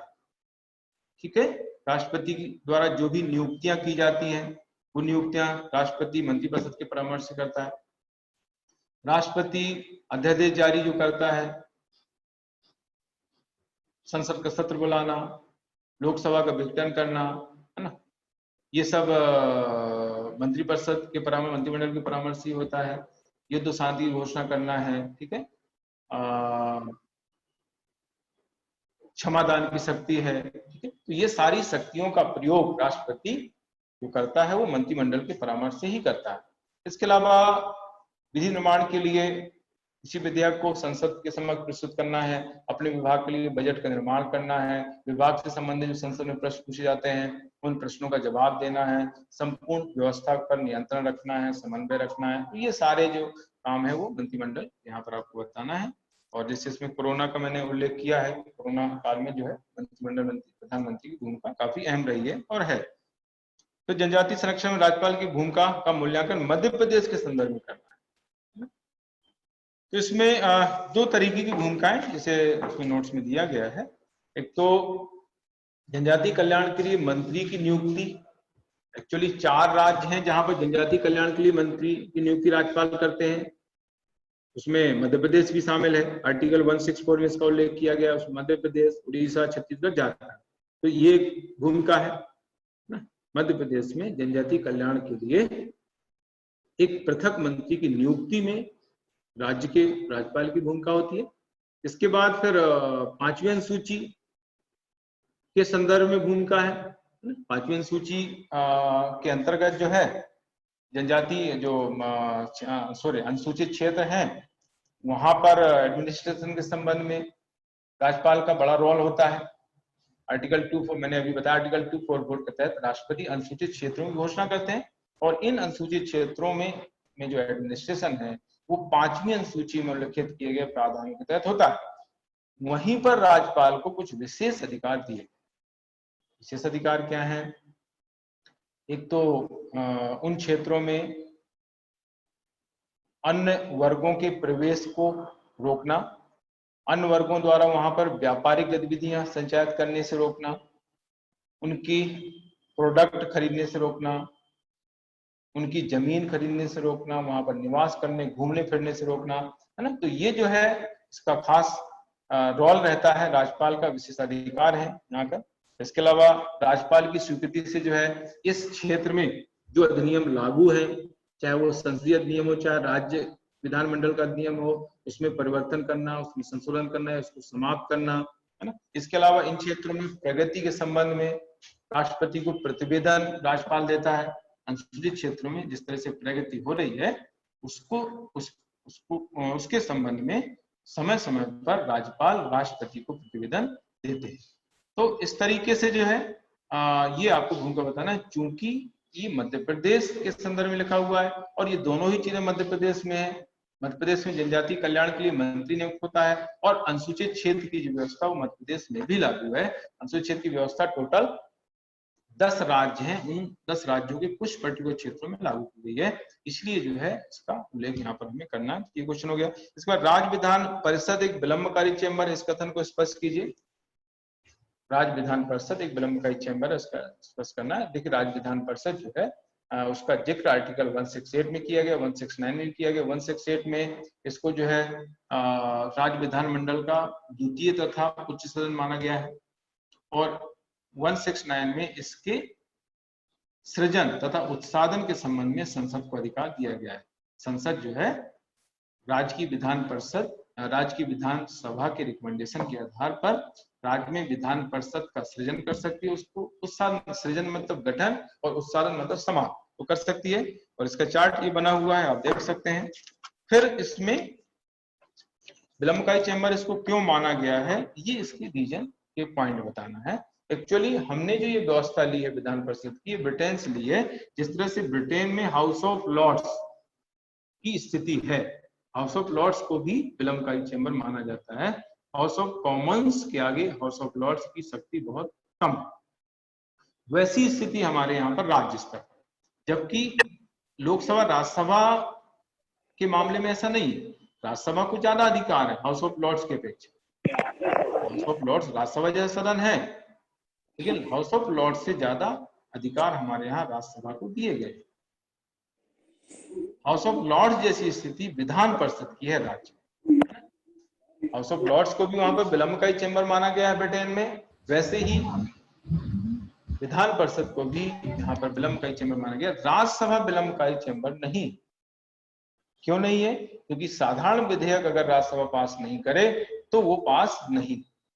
विलंबकारी चेंबर का मतलब यहाँ पर ये होता है कि केवल वो विलंब कर सकता है ना, केवल विलंब करने का अधिकार है और उसको कोई अधिकार नहीं है। तो राज्यसभा अगर किसी साधारण विधेयक को पास नहीं करे, संविधान संशोधन विधेयक को पास नहीं करे, तो वो पास नहीं। जबकि राज्य में विधान परिषद अगर किसी विधेयक को पास नहीं करे तो भी वो पास हो जाएगा अगर विधानसभा चाहे तो। यानी विधान परिषद पर निर्भर नहीं है किसी विधेयक का पास होना, इसीलिए इसको कहते हैं विलंबकारी चेंबर। यानी ये केवल किसी विधेयक को विलंब करके रोक कर कुछ समय के लिए रख सकती है, उसके बाद उसका कोई अधिकार नहीं है ना। अगर साधारण विधेयक की हम बात करें राज्य में, तो किसी विधेयक को, साधारण विधेयक को 4 महीने तक रोक कर रख सकती है। केवल 4 महीने बाद अगर विधानसभा चाहे तो उसको पास करा सकती है। इसके रोकने के बावजूद पहली बार में 3 महीने तक रोक सकती है, और दूसरी बार अगर विधेयक विधान परिषद के पास जाता है तो उसको 1 महीने तक रोकेगी। 1 महीने के रोक कर रखने के बावजूद अगर विधानसभा को लगता है कि पास होना चाहिए तो उसको पास करा ले, है ना। विधानसभा ने पास करके किसी साधारण विधेयक को अगर विधान परिषद के पास भेजा है तो पहली बार में 3 महीने तक रोकेगी। 3 महीने तक रोक के रखा है, उसको पास नहीं किया है, तो विधानसभा वापस से उसको पास करके विधान परिषद के पास भेजेगी। विधान परिषद फिर उसको 1 महीने तक दूसरी बार में रोकेगी। फिर भी अगर 1 महीने बाद भी अगर उसको पास नहीं किया गया विधान परिषद द्वारा, तो भी वो विधानसभा में जिस रूप में पास हुआ था उसी रूप में उसको पास मान लिया जाएगा। धन विधेयक के मामले अगर बात करें तो धन विधेयक को विधान परिषद केवल 14 दिन तक ही रोक के रख सकती है। ये यहाँ पर राज्यसभा में समानता है, राज्यसभा में भी यही स्थिति। 14 दिन बाद भी अगर विधान परिषद या उधर राज्यसभा धन विधेयक पास नहीं करते हैं तो भी वो पारित मान लिए जाते हैं, जिस तरीके से लोकसभा या विधानसभा ने उसको पास किया था। यहाँ पर कंडीशन सेम। इसके अलावा कुछ विधेयक जो होते हैं वो विधान परिषद में पास ही नहीं होते हैं, रखे ही नहीं जाते हैं, जैसे अनुदान मांगे हैं, अविश्वास प्रस्ताव है, स्थगन प्रस्ताव है, ये जो है केवल विधानसभा में रखे जाते हैं, विधान परिषद में नहीं रखे जाते हैं, है ना। जितने भी विधेयक है राज्य में, उन सभी विधेयकों को पास करने का जो अंतिम अधिकार है वो विधानसभा के पास है, इसलिए इसको विलंबकारी चेंबर माना जाता है। ये खास बात। भारतीय संसदीय शासन प्रणाली तथा ब्रिटिश संसदीय शासन प्रणाली में अंतर बताना है। एक्चुअली भारत की जो संसदीय शासन प्रणाली है वो ब्रिटिश संसदीय शासन प्रणाली पर आधारित है, लेकिन कुछ मूलभूत अंतर दोनों में माने जाते हैं। मतलब हमने जो संसदीय शासन प्रणाली ली है वो ब्रिटेन से ही ली है, लेकिन मूलभूत अंतर जरूर है। संसदीय शासन प्रणाली क्या होती है? संसदीय शासन प्रणाली जो है उसमें कार्यपालिका विधायिका परस्पर संबंधित होती है।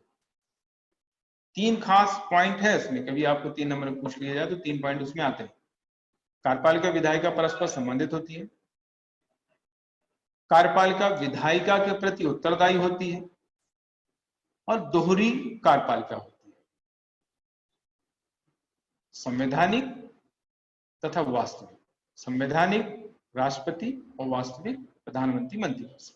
ये तो 3 पॉइंट आपको इसमें लिखना, ये इसका कॉन्सेप्ट आधारभूत ये तत्व है संसदीय शासन प्रणाली।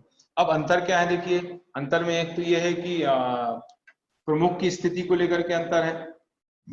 ब्रिटेन में राजा का जो पद होता है, प्रमुख का पद जो होता है अनुवांशिक होता है, हमारे यहाँ निर्वाचित होता है, क्योंकि ब्रिटेन में राजतंत्र है, यहाँ पर गणतंत्र है। दूसरा अंतर संसद की अधिकारों को लेकर के है। ब्रिटेन में संसदीय संप्रभुता का सिद्धांत चलता है, यानी संसद संप्रभु है, संसद सब कुछ है। संसद ने जो बात कह दी वो पत्थर की लकीर रखी। वहां की संसद के बारे में एक कथन डी लोमले करके एक विचारक हुए हैं ब्रिटेन में, डी लोमले। उन्होंने कहा है कि ब्रिटेन की जो संसद है महिला को पुरुष तथा पुरुष को महिला बनाने के अलावा सब कुछ कर सकती, तो एक ही काम नहीं कर सकती, महिला को पुरुष, पुरुष को महिला बनाने का काम, बाकी सारे काम ब्रिटिश संसद कर सकती है, ऐसा कहा जाता है ब्रिटिश संसद के बारे में। तो उसको बोलते हैं संसदीय संप्रभुता। भारत में संसदीय संप्रभुता, न्यायिक सर्वोच्चता दोनों के बीच की स्थिति को अपनाया गया है, दोनों के बीच संतुलन रखा गया है। इसके बाद प्रधानमंत्री की सदस्यता को लेकर के फर्क है। ब्रिटेन में यह है कि वही प्रधानमंत्री बनेगा जो हाउस ऑफ कॉमन्स यानी प्रथम सदन का सदस्य होगा। लोकसभा जैसा सदन हाउस ऑफ कॉमन्स, वहां पर उसका जो सदस्य होगा व्यक्ति वही प्रधानमंत्री बने, यानी हाउस ऑफ लॉर्ड्स का सदस्य वहां पर प्रधानमंत्री नहीं बन सकता। हमारे यहाँ पर किसी भी सदन का सदस्य प्रधानमंत्री बन सकता है, लोकसभा का भी या राज्यसभा का भी। इसके पहले डॉक्टर मनमोहन सिंह राज्यसभा सदस्य थे, एच.डी. देवगौड़ा राज्यसभा सदस्य थे, इंद्र कुमार गुजराल राज्यसभा सदस्य थे, एक बार इंदिरा गांधी भी राज्यसभा सदस्य रहते हुए प्रधानमंत्री बनी है ना। तो यहाँ पर ऐसा कोई क्राइटेरिया फिक्स नहीं किया गया, वहां पर फिक्स है कि हाउस ऑफ कॉमन्स का सदस्य होगा तो ही वो प्रधानमंत्री बन पाएगा, नहीं तो नहीं बन पाएगा। इसके अलावा उसी समय सदस्य होने को लेकर के भी अंतर है। ब्रिटेन में यह है कि कोई मंत्री या प्रधानमंत्री तभी बनेगा जब उसी समय सदस्य होगा सदन का। हमारे यहाँ उस समय सदस्य नहीं है तो भी मंत्री बन जाएगा, 6 महीने के अंदर उसको सदस्य बनना जरूरी है, यानी संसद सदस्य ना होते हुए भी उसको मंत्री बनाया सकता है। यहाँ पर 6 महीने के अंदर उसको बनना जरूरी है सदस्य। लेकिन ब्रिटेन में बतौर संसद सदस्य ही जो है मंत्री बनता है। संसद सदस्य अगर कोई नहीं है तो वहां पर मंत्री नहीं बनाया जा सकता है ना। इसके अलावा हम ब्रिटेन में मंत्रियों के कानूनी उत्तरदायित्व होते हैं। हमारे यहाँ पर कानूनी उत्तरदायित्व नहीं होते हैं। अगर कोई प्रॉब्लम आ जाती है तो मंत्री को कोई जिम्मेदार नहीं है, इसको बोलते हैं कानूनी उत्तरदायित्व। विधिक उत्तरदायित्व यहाँ पर नहीं है, ब्रिटेन में है। छाया मंत्रिमंडल को लेकर के अंतर है। ब्रिटेन में छाया मंत्रिमंडल वहां की शासन व्यवस्था का अनिवार्य अंग माना जाता है, मुख्य विशेषता मानी जाती है। हमारे यहाँ छाया मंत्रिमंडल नहीं है। छाया मंत्रिमंडल का मतलब होता है शैडो कैबिनेट। मतलब यह है कि जो वास्तविक मंत्रिमंडल है उसी तर्ज पर विपक्षी दल भी जो है एक मंत्रिमंडल गठित करता है। जो वास्तविक मंत्री जो परिषद है उसकी परछाई बनकर रहता है, यानी जो ओरिजिनल गृह मंत्री है उसको फॉलो करता है जो विपक्ष द्वारा गृह मंत्री बनाया गया है। गृह मंत्री ने जो बोला है उसका सही ढंग से पालन हो रहा है कि नहीं हो रहा है वो विपक्ष का जो गृह मंत्री वो देखेगा, यानी उसकी छाया बनकर रहता है, उसकी परछाई बनकर रहता है। इसलिए उसको बोलते हैं शैडो कैबिनेट। किसकी परछाई? जो ओरिजिनल मंत्रिपरिषद।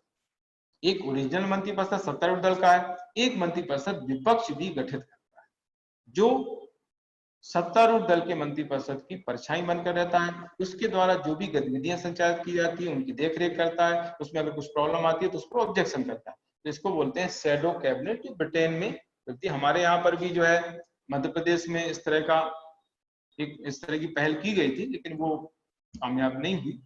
तो हम ये सुझाव में भी ऐसा दे सकते हैं, संघीय शासन प्रणाली में सुधार में सुझाव के लिए ऐसा पॉइंट दे सकते हैं।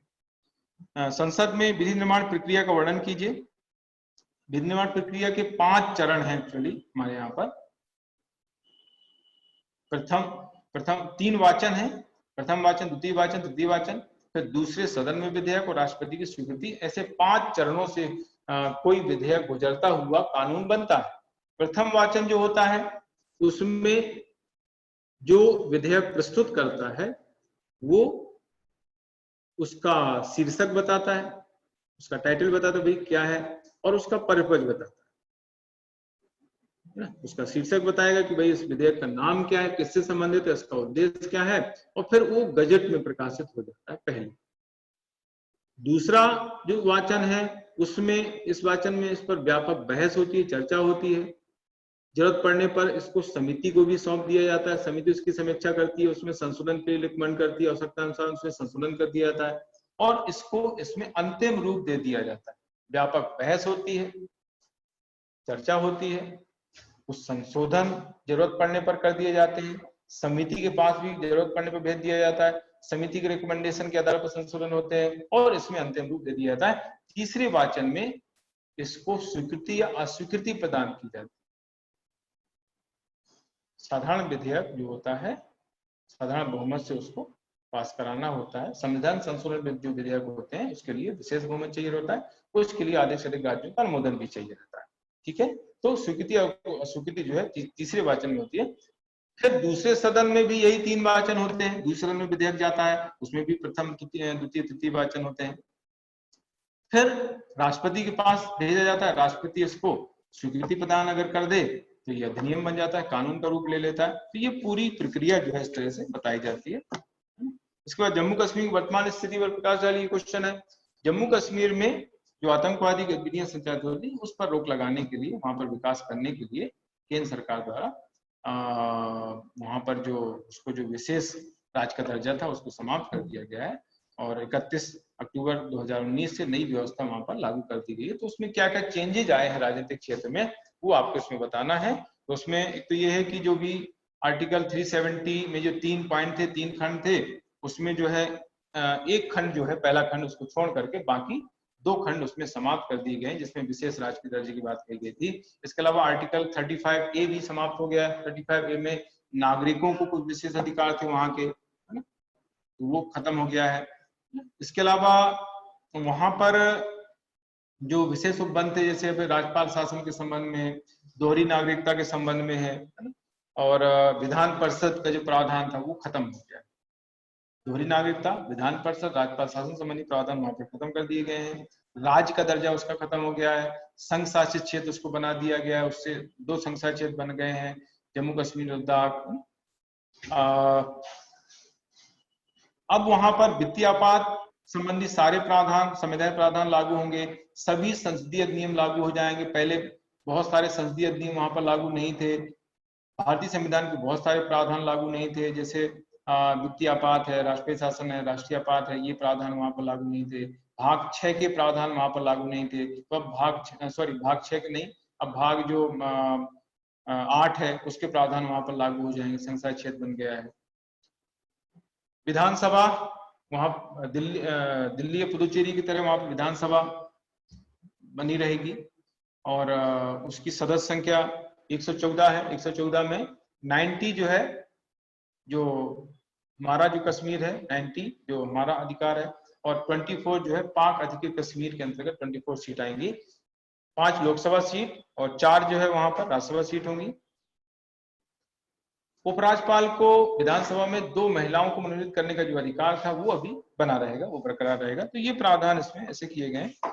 इसके अलावा राष्ट्रपति द्वारा संसद के दोनों सदनों में संयुक्त अधिवेशन संबंधी प्रावधान क्या होंगे? देखिए, राष्ट्रपति को संयुक्त अधिवेशन बुलाने के संबंध में जो प्रावधान है वो आर्टिकल 108 में किए गए। अब संयुक्त अधिवेशन राष्ट्रपति कब बुलाते हैं? जब किसी साधारण विधेयक को लेकर के दोनों सदनों में कोई मतभेद पैदा हो जाता है, तो राष्ट्रपति द्वारा 108 के तहत संयुक्त अधिवेशन दोनों सदनों का बुलाया जाता है। इसके लिए 3 परिस्थितियां संविधान में दी गई हैं। पहली परिस्थिति है कि एक सदन द्वारा पारित किए गए विधेयक को दूसरा सदन अस्वीकार कर देता है। दूसरा है, एक सदन द्वारा पारित किए गए विधेयक को दूसरे सदन द्वारा कुछ संशोधन किए जाते हैं और उन संशोधनों को दोनों सदन मानने से इनकार कर देते हैं। तीसरा यह है कि एक सदन ने किसी विधेयक को पारित कर दिया, दूसरा सदन जो है 6 महीने बाद भी उसको पारित करके वापस नहीं करता है। धन विधेयक, संविधान संशोधन विधेयक को छोड़कर बाकी जो विधेयक है उसके संबंध में प्रावधान है कि एक सदन अगर पास करके दूसरे सदन को भेजता है विधेयक, तो दूसरा सदन उसको अपने पास 6 महीने तक रख सकता है। धन विधेयक को छोड़कर, संविधान संशोधन विधेयक और बाकी जो विधेयक है उनमें प्रावधान है कि 6 महीने तक रख सकता है। 6 महीने बाद भी अगर उसको पास नहीं करता है तो फिर संयुक्त अधिवेशन बुलाना पड़ेगा। धन विधेयक, संविधान संशोधन विधेयक में यह है कि ऐसे रोका नहीं जा सकता। धन विधेयक में तो 14 दिन ही राज्यसभा अपने पास रखती है, और संविधान संशोधन विधेयक में 6 महीने का प्रावधान है, लेकिन 6 महीने के अंदर अंदर जो है दूसरे सदन को वापस करना जरूरी हो जाता है। तो ये 3 परिस्थितियां हैं जब संयुक्त अधिवेशन बुलाना होता है। पहला मैंने बताया कि एक सदन द्वारा पारित विधेयक को दूसरा सदन अस्वीकार कर देता है। किसी विधेयक में जो संशोधन किए गए हैं उन संशोधनों को दोनों सदन मानने से इनकार कर देते हैं। एक सदन जब किसी विधेयक को पास करके दूसरे सदन के पास भेजता है तो दूसरा सदन 6 माह तक ही, 6 माह के बाद भी उसे वापस नहीं करता। ये जो बैठक होती है इसमें सबसे पहला जो अधिकार होता है अध्यक्षता का वो लोकसभा अध्यक्ष को होता है। वो नहीं होता है तो लोकसभा उपाध्यक्ष अध्यक्षता करता है। वो भी नहीं है तो राज्यसभा का उप सभापति करता है, सभापति नहीं करता अध्यक्षता। वो भी नहीं है तो दोनों सदनों को वरिष्ठ सदस्य उनकी अध्यक्षता करता है। पास कराने के लिए संसद का साधारण बहुमत जरूरी होता है ना। संसद का साधारण बहुमत मतलब होता है उपस्थित तथा मतदान करने वालों का 50% + 1। इससे जो है उस विधेयक को पास कराना जरूरी होता है। अभी तक केवल 3 ही बार ऐसा हुआ है जब संयुक्त अधिवेशन बुलाने की जरूरत पड़ी मात्र। उसमें एक तो दहेज निरोधक विधेयक 1961, दहेज निरोधक विधेयक 1961, बैंकिंग सेवा आयोग विधेयक 1978, आतंकवादी निरोधी विधेयक कोटा जो था वो है 2002। तो इन तीनों विधेयकों को पास कराने के लिए संयुक्त अधिवेशन बुलाना पड़ा। ट्रिपल तलाक संबंधी क्वेश्चन, सर्वोच्च न्यायालय द्वारा ट्रिपल तलाक को असंवैधानिक घोषित किया गया है। तो वो समान नागरिक संहिता लागू करने की दिशा में एक बड़ा कदम माना जाता है। 2017 के एक ऐतिहासिक फैसले में सायरा बानो केस है, सायरा बानो जो केस है 2017 का, उसके तहत जो है सर्वोच्च न्यायालय ने ट्रिपल तलाक को असंवैधानिक घोषित कर दिया। तो ये जो घोषणा है ये एक बहुत बड़ा सामाजिक न्याय मानी जाती है और ये एक समान नागरिक संहिता की दिशा में एक बड़ा कदम है। ट्रिपल तलाक के लिए बहुत पुरानी परंपरा है। इसमें क्या था कि एक सेटिंग में एक साथ जो है 3 बार तलाक तलाक बोल देने से तलाक हो जाता था महिला मुस्लिम वर्ग में, और ये अधिकार केवल पुरुष वर्ग को था, पुरुष मुस्लिम वर्ग को था, महिलाओं को ये अधिकार नहीं था। तो ये कहीं ना कहीं समानता के अधिकार को उल्लंघन है और एक समान नागरिक संहिता को उल्लंघन था। अब इसको समाप्त कर दिया और इसके अलावा ये कहीं दूसरे धर्म में, दूसरे संप्रदाय में भी नहीं था। जबकि एक समान नागरिक संहिता क्या कहती है? एक समान नागरिक संहिता में कहा गया है कि सभी के लिए एक जैसे सामाजिक विधान होना चाहिए। एक समान नागरिक संहिता ये कहती है कि सभी वर्गों के लिए, सभी धर्मों के लिए एक समान सामाजिक विधान होना, यानी विवाह संबंधी जो विधान है, तलाक संबंधी विधान है, उत्तराधिकार संबंधी विधान, ये समान होना चाहिए। जबकि यहाँ पर ऐसा नहीं था। ट्रिपल तलाक के जरिए जो है ये इसका उल्लंघन हो रहा था। हालांकि एक समान नागरिक संहिता लागू नहीं है, लेकिन एक समान नागरिक ट्रिपल तलाक को समाप्त करने से एक समान नागरिक संहिता को लागू करने में काफी हद तक मदद मिलेगी।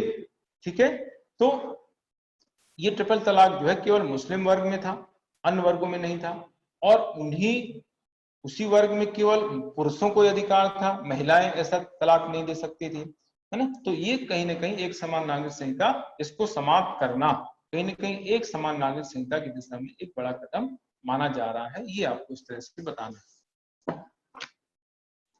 इसके बाद धन विधेयक वित्त विधेयक में अंतर बताना है।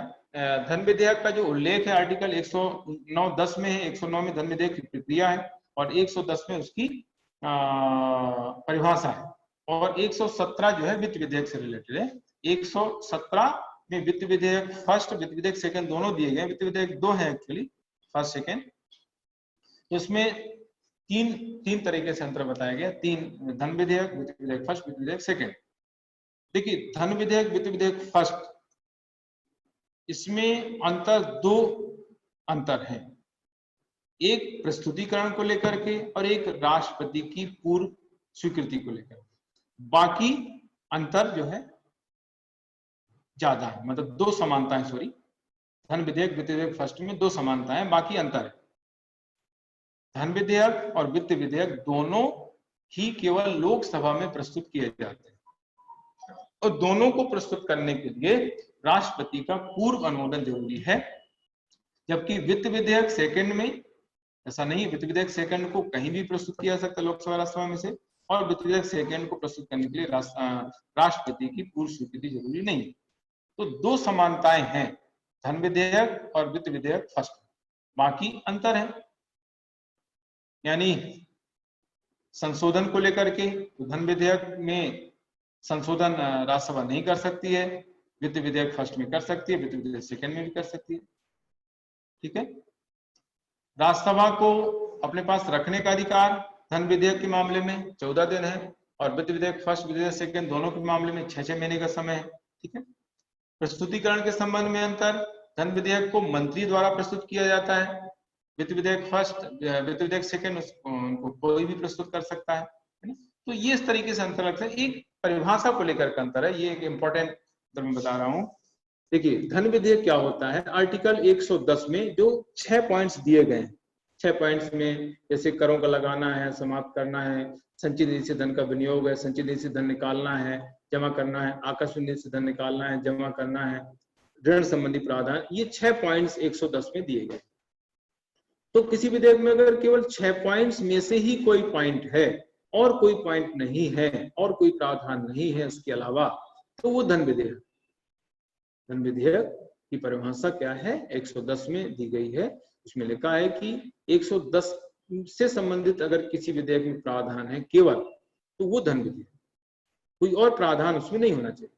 वित्त विधेयक फर्स्ट में क्या है, वित्त विधेयक फर्स्ट में है कि 110 में जो प्रावधान है उस वो भी हो और कोई और वित्त संबंधी प्रावधान भी हो तो वो धन विधेयक वित्त विधेयक फर्स्ट हो। मतलब धन विधेयक से संबंधित प्रावधान भी होना चाहिए 110 में जो दिए गए हैं 6 में से कोई, और वित्त विधेयक कोई वित्त संबंधी प्रावधान भी होना चाहिए तो वित्त विधेयक फर्स्ट हो गया। वित्त विधेयक सेकंड में 110 में जो प्रावधान है वो कोई भी नहीं होना चाहिए, इसके अतिरिक्त कोई वित्त संबंधी प्रावधान होना चाहिए तो वित्त विधेयक सेकंड हो गया।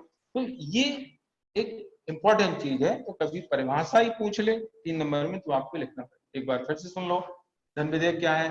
आर्टिकल 110 में दिए गए प्रावधानों में से ही प्रावधान अगर किसी विधेयक में है, कोई और प्रावधान नहीं है तो वो धन विधेयक, वही प्रावधान होना चाहिए।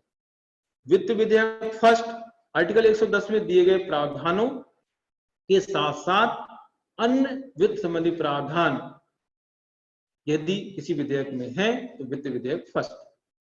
वित्त विधेयक सेकंड, आर्टिकल 110 में दिए गए कोई भी प्रावधान उसमें नहीं है तथा वित्त संबंधी कोई प्रावधान है तो वित्त विधेयक वो सेकंड होगा, यानी सेकंड में धन विधेयक संबंधी कोई प्रावधान नहीं होना चाहिए।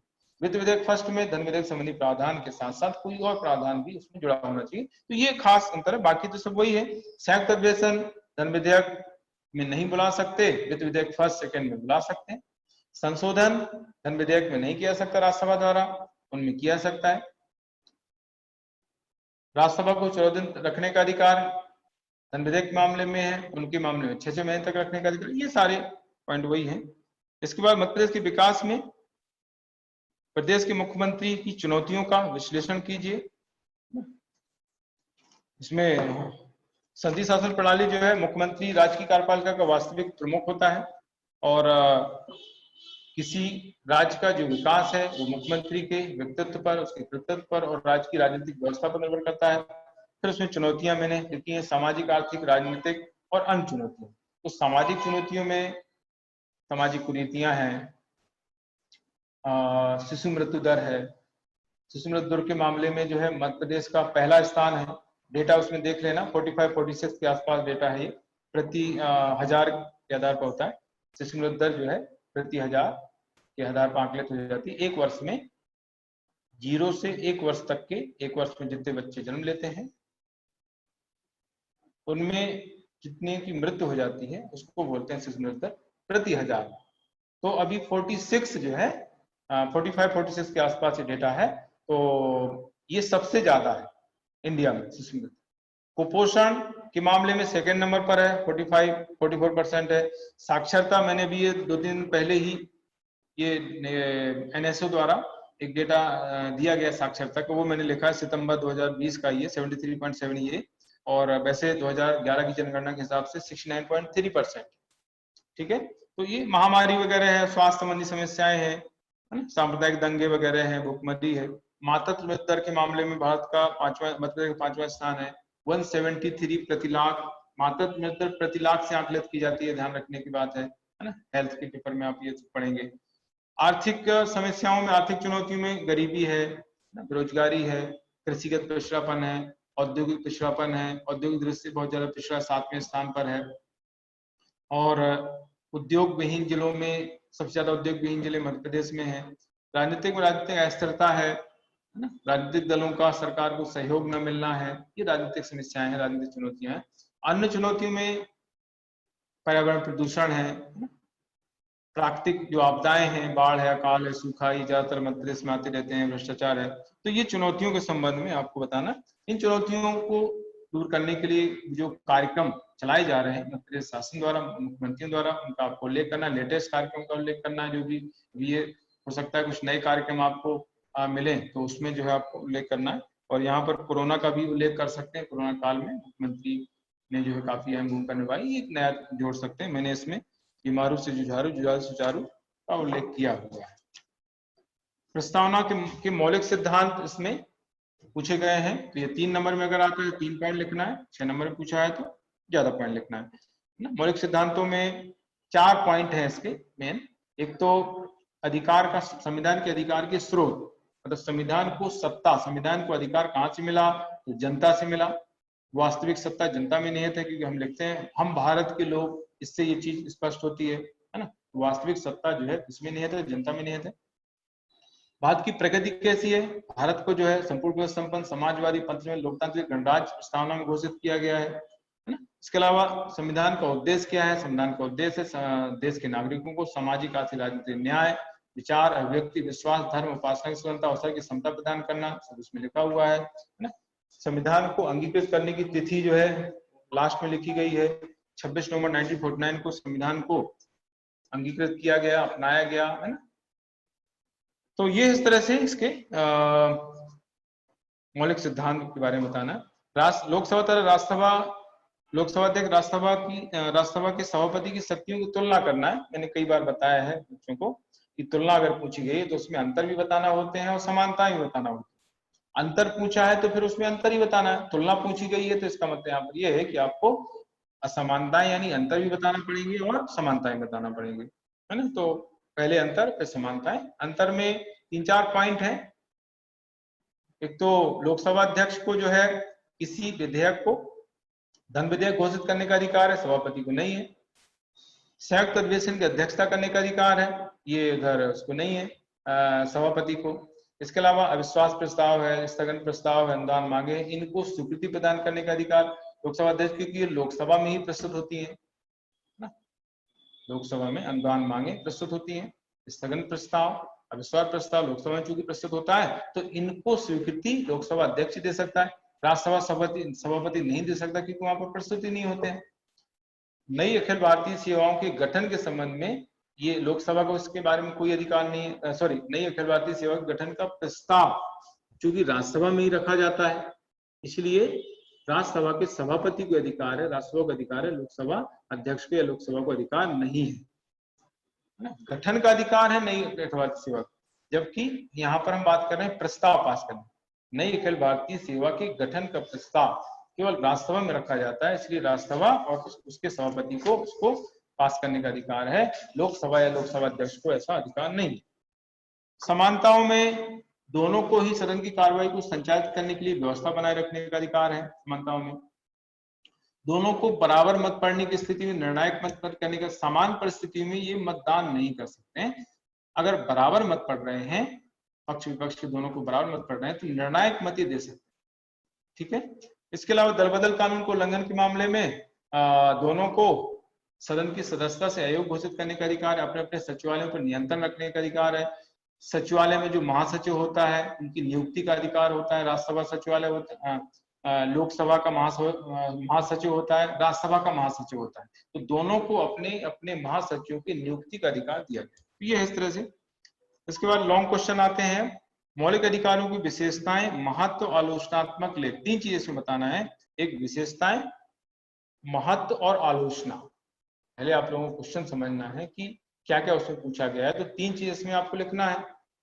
पहले विशेषताएं, फिर महत्व, फिर आलोचना, 3 चीज आपको लिखना। लेकिन थोड़ा सा कितने मौलिक अधिकार हैं, कौन कौन से, वो आपको लिखना है और सब जानते ही है। विशेषताओं में 5-7 पॉइंट आप इसमें लिखेंगे, ज्यादा लिखेंगे तो फिर बाकी कम लिखना पड़ेगा, इसलिए बैलेंस जरूरी होता है ना। विशेषताओं में सबसे मेन विशेषता न्याय योग्य होते हैं ये, यानी इनको न्यायालय द्वारा लागू कराया जा सकता है। इसके अलावा ये नागरिकों गैर नागरिकों दोनों के लिए हैं। कुछ ऐसे हैं जो केवल नागरिकों के लिए हैं, 15, 16, 19, 29, 30 सिर्फ देश के नागरिकों के लिए है, बाकी सभी के लिए है। गैर नागरिकों के लिए भी, जो यहाँ की नागरिकता प्राप्त नहीं है जिनको, उनको भी दिए गए हैं। इसके अलावा इसमें सकारात्मक नकारात्मक दोनों है ना। सकारात्मक मतलब जैसे विधि के समक्ष समानता सकारात्मक है, और शोषण के विरुद्ध अधिकारी नकारात्मक, यानी दोनों प्रकार के मौलिक अधिकार है। सकारात्मक में यानी जिसमें कुछ कहने के लिए कहा जाए कि भाई ऐसा करना है। नकारात्मक मना किया जाए कि भाई ऐसा नहीं करना है, प्रतिबंध लगाए जाए, वो नकारात्मक होता है।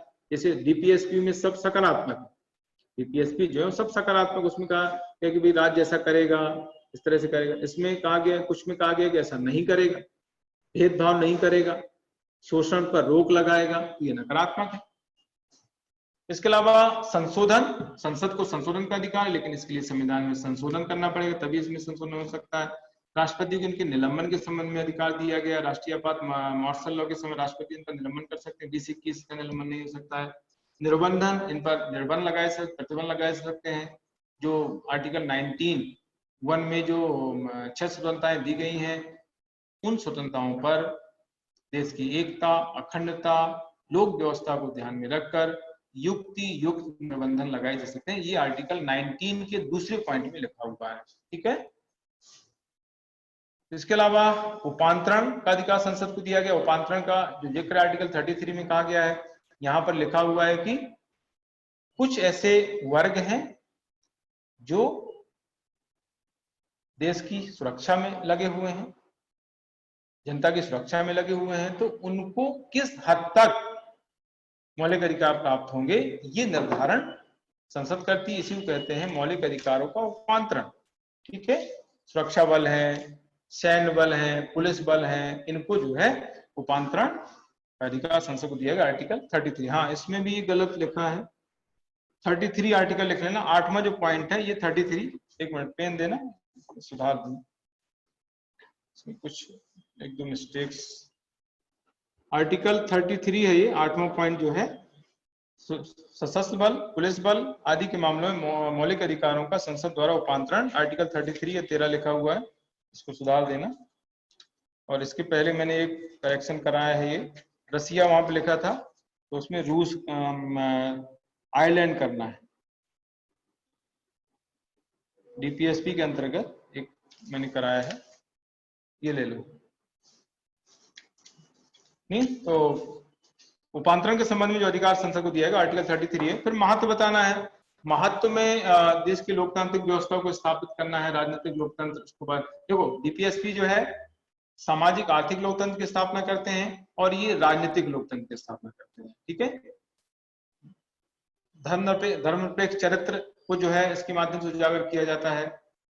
पिछड़े वर्ग है, अल्पसंख्यक है, उनकी सुरक्षा की बात इसमें कही गई है ना। सुरक्षा इनके माध्यम से प्रदान किया जाता है। लोगों को सामाजिक न्याय, सामाजिक समानता प्रदान की जाती है। विधि के शासन की स्थापना इनके माध्यम से होती है। तो ये इस तरह से ये इसके महत्व है। आलोचना में ये है कि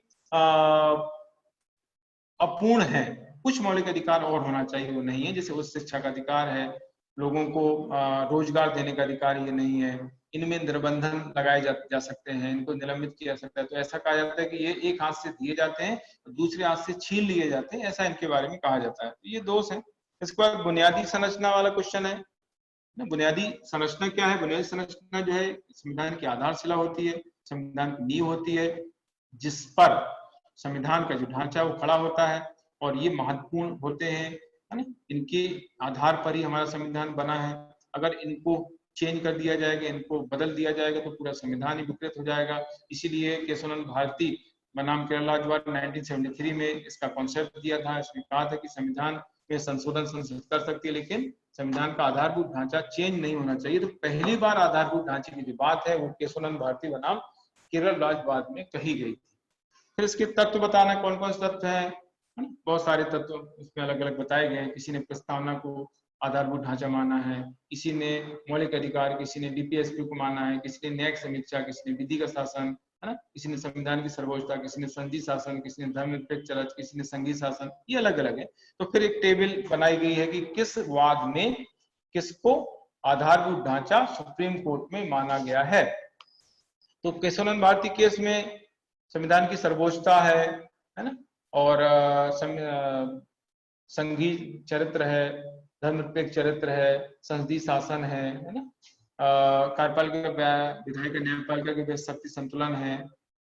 इसके बाद मिनरवा मिल्स जो केस है उसमें न्यायिक समीक्षा को माना गया है, और मौलिक अधिकार डीपीएसपी के मध्य संतुलन को माना गया है।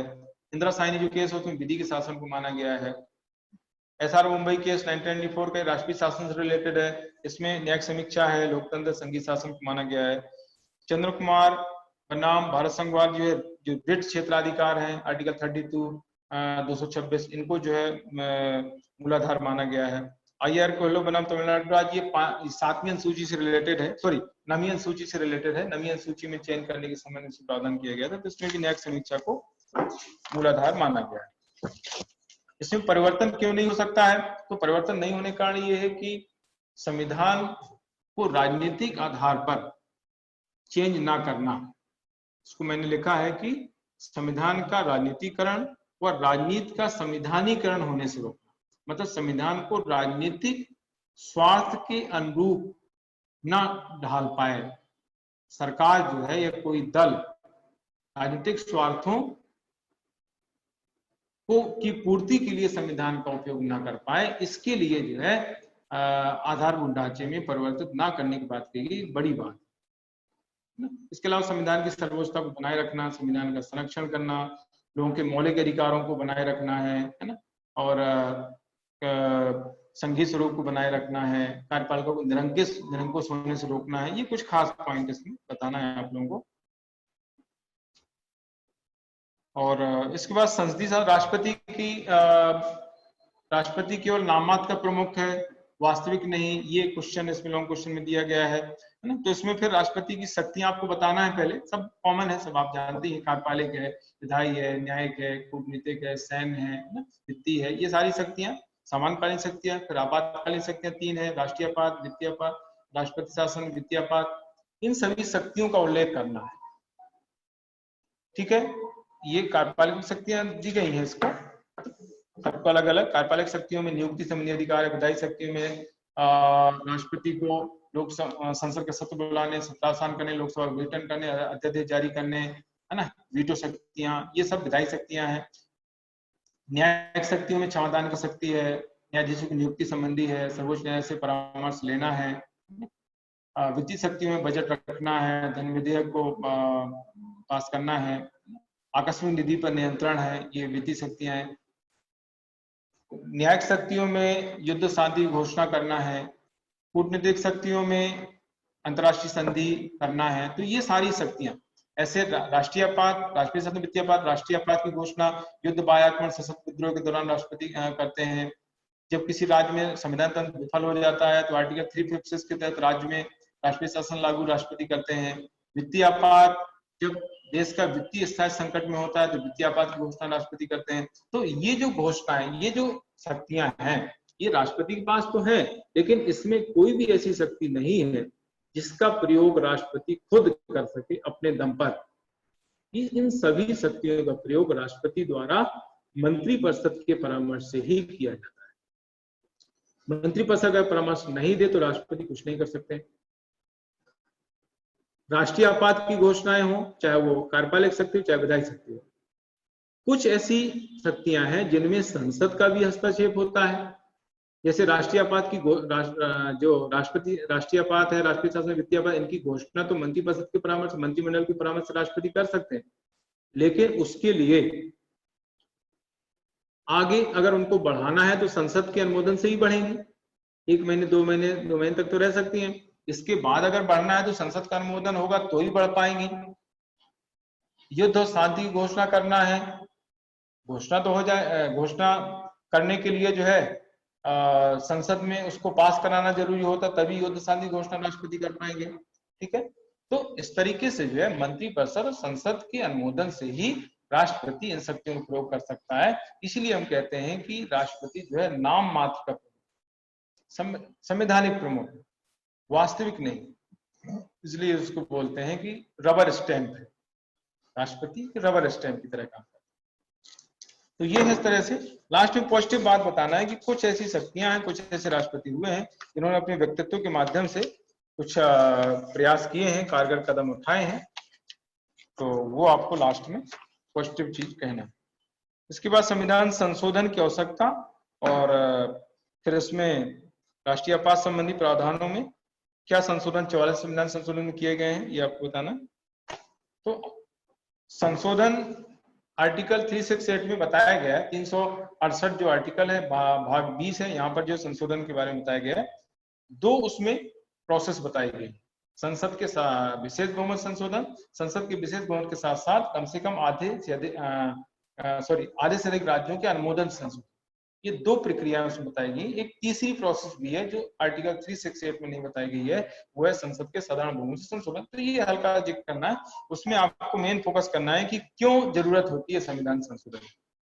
तो सबसे बड़ा कारण है कि जो तेजी से परिस्थितियां चेंज हो रही हैं, सामाजिक आर्थिक राजनीतिक परिस्थितियां, इन परिस्थितियों के अनुरूप संवैधानिक प्रावधानों को ढालना, ये बड़ा कारण है संशोधन की आवश्यकता।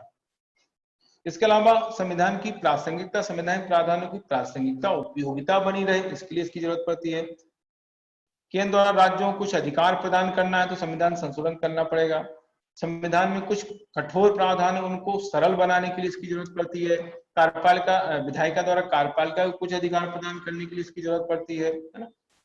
कार्यपालिका विधायिका के बीच संतुलन बनाए रखना है, केंद्र तथा राज्यों के बीच शक्ति संतुलन बनाए रखना है, इसके लिए इसकी जरूरत पड़ती है। तो बहुत सिंपल पॉइंट है, हालांकि ये पॉइंट ऐसे मिलते नहीं, मैंने खुद ही इनको बनाया हुआ है, मैंने ही इनको पॉइंट सोचे हैं, बनाए हैं। इसके बाद 44 अमेंडमेंट, बहुत सारे प्रावधान मैंने यहाँ पर लिखे हैं। 44 अमेंडमेंट में राष्ट्रीयपात के दौरान क्या क्या परिवर्तन किए गए, बहुत सारे, एक बार क्वेश्चन पूछ लिया था तो उसके बहुत सारे पॉइंट मैंने इधर उधर से खोज करके बताए हैं आप लोगों को। उसमें एक जगह आपको ये सारे पॉइंट नहीं मिलेंगे। उसमें एक तो ये है कि जो आंतरिक अशांति वर्ड था राष्ट्रीयपात लागू करने के लिए 352 में, उसको हटा दिया, सशस्त्र विद्रोह वर्ड जोड़ दिया गया। मंत्रिमंडल वर्ड इसी संदर्भ में, राष्ट्रीयपात के संदर्भ में जोड़ा गया है 44 अमेंडमेंट के तहत। 352 मैंने बताया हुआ आप लोगों को। पहले राष्ट्रीयपात की अवधि जो है 2 वर्ष तक, 2 महीने तक रहती थी पहली बार में, लेकिन अब उसको 1 महीने कर दिया गया है। मतलब 1 महीने तक राष्ट्रीयपात लागू रह सकता है, 1 महीने के बाद संसद का अनुमोदन जरूरी। पहले 2 महीने, पहले तीनों में 2-2 महीने थे। राष्ट्रीयपात, राष्ट्रीय शासन, वित्तीयपात 2-2 महीने की अवधि थी। 44 अमेंडमेंट के तहत राष्ट्रीयपात के लिए अवधि 2 महीने से घटा के 1 महीने कर दी गई। 1 महीने के अंदर संसद का अनुमोदन लेना पड़ेगा। पहले साधारण बहुमत से अनुमोदन होता था, अब इसमें इस संशोधन में कर दिया गया विशेष बहुमत से अनुमोदन। बाकी दोनों में साधारण बहुमत से अनुमोदन अभी भी हो रहा है। समाप्त करना है तो पहले सिर्फ राष्ट्रपति को उद्घोषण समाप्त हो जाता था, अब लोकसभा में प्रस्ताव पास करा के साधारण बहुमत से उसको समाप्त किया जाएगा। इसके अलावा पहले 21 है उनमें उनका निलंबन हो सकता था, इसमें कर दिया गया 20-21 का निलंबन कभी नहीं हो सकता है ना। इसके अलावा 19 का निलंबन, स्वतः निलंबन कब होगा उसका प्रावधान इसमें कर दिया गया है। केवल बाह्य आक्रमण तथा युद्ध के कारण जब राष्ट्रीयपात लागू होगा तो ही आर्टिकल 19 स्वतः निलंबित होगा, ये इसमें प्रावधान किया गया। यानी बाह्य राष्ट्रीयपात लागू होने की स्थिति में ही आर्टिकल 19 में 6 स्वतंत्रताएं जो नागरिकों को दी गई हैं उनका अपने आप निलंबन होगा। इसके अलावा इसको चैलेंज करने के संबंध में भी इसमें संशोधन किया गया था, राष्ट्रीयपात की घोषणा को चैलेंज किया सकता है, ये भी इसमें प्रावधान किए गए। तो ये बहुत सारे प्रावधान है। इसके अलावा अब इसमें राज्यपाल का पद विवादास्पद क्यों है, इसकी समीक्षा करना और इसके लिए सुझाव देना। राज्यपाल के पद विवादास्पद होने के कारण में उसमें एक बड़ा कारण है इसकी दोहरी भूमिका होना। दोहरी भूमिका होती है राज्यपाल। एक्चुअली विवादास्पद कब से है, चौथे आम चुनाव से। चौथे आम चुनाव के पहले जो है ये पद विवादास्पद नहीं था। उसका कारण ये था कि देश की राजनीति में केवल एक ही दल का एकाधिकार था, कांग्रेस। भारतीय राष्ट्रीय कांग्रेस केंद्र राज्य दोनों में काम करती थी, इसलिए जो है किसी को कोई प्रॉब्लम नहीं होती थी, कोई विवाद नहीं होता था, एक ही दल की सरकार काम कर रही है। जब दोनों केंद्र राज्य में अलग अलग दलों की सरकार बनना स्टार्ट हुई, ये बनना स्टार्ट हुई है चतुर्थ आम चुनाव से। चतुर्थ आम चुनाव से केंद्र से भिन्न दलों की राज्य सरकार बनना स्टार्ट हुई है, तभी से जो है प्रॉब्लम शुरू हुई है। इसलिए चतुर्थ आम चुनाव को कहा जाता है मतपत्र के माध्यम से राजनीतिक क्रांति की संज्ञा दी जाती है, तभी से जो है विवाद शुरू हो गया। इसके कारण में पहला कारण दोहरी भूमिका। दोहरी भूमिका में तो राज्यपाल जो है डबल रोल में होता है, डबल रोल होता है उसका। एक रोल है उसका केंद्र के प्रतिनिधि के रूप में कार्य करना, दूसरा राज्य की कार्यपालिका की प्रमुख रूप में कार्य करना। लेकिन दोनों ही भूमिकाएं वो निष्पक्ष रूप से नहीं निभा पाता है, इसलिए जो है उसकी भूमिका संदिग्ध हो जाती है और विवाद की स्थिति निर्मित हो जाती है। और कई बार ऐसा हुआ है जब राज्य में किसी दल को स्पष्ट बहुमत नहीं मिलता है तो वो केंद्र के इशारों पर संबंधित दल को सरकार बनाने की आमंत्रित करता है, भले ही जो है वो बहुमत सिद्ध ना कर पाए। ऐसा हुआ है, कर्नाटक में हुआ है, महाराष्ट्र में हुआ है। कर्नाटक में बीजेपी को सरकार बनाने की आमंत्रित किया गया था, लेकिन वो उसने पहले ही त्यागपत्र दे दिया। ऐसी महाराष्ट्र में भी हुआ, सबसे पहले बीजेपी बनाए बुलाया गया था, उन्होंने पहले त्यागपत्र दे दिया। तो इस तरह से एग्जाम्पल आपको बताना है। राज्य में राष्ट्रीय शासन लागू करने के लिए केंद्र को प्रतिवेदन भेजना, संविधान तंत्र विफल हो या ना हो, अगर केंद्र से भिन्न राज्य सरकार है तो वहां पर जो है राष्ट्रीय शासन लागू करने के लिए केंद्र को प्रतिवेदन राज्यपाल भेजता है और वहां पर राष्ट्रीय शासन लागू हो जाता है। ये उत्तराखंड और अरुणाचल प्रदेश का मामला 2016 का, वहां पर राष्ट्रीय शासन लागू किया गया था। इसको लेकर के न्यायालय में अपील की गई, न्यायालय ने जो है उसको असंवैधानिक घोषित कर दिया। इसके अलावा राज्यपाल को किसी भी समय हटा दिया जाना, राज्यपाल को हटाने संबंधी कोई प्रावधान न होना, राज्यपाल को कैसे हटाया जाएगा, कब हटाया जाएगा, ये कोई प्रावधान नहीं है। वो राष्ट्रपति के प्रसाद प्रेम पद धारण करता है, ये एक बड़ी प्रॉब्लम है, हटाने का कोई आधार ही नहीं है। जैसे ही केंद्र में सरकार चेंज होती है वैसे ही राज्यपालों को हटा दिया, है ना। तो इस तरीके से जो है ये कुछ रीजन आपको बताना है और कुछ नए एग्जाम्पल आपको देना है ना, कि नियुक्तियां राजनीतिक आधार पर होती हैं, जब ये सेवानिवृत्त हो जाते हैं तो इनकी पुनर्नियुक्तियां राजनीतिक आधार पर होती हैं। तो इस तरीके से आपको इसमें बताना। सुझाव में नियुक्ति जो है दूसरे राज्य से होना चाहिए, मतलब जिस राज्य का राज्यपाल है उस राज्य में उसकी नियुक्ति ना होकर दूसरे राज्य में उसकी नियुक्ति होनी चाहिए।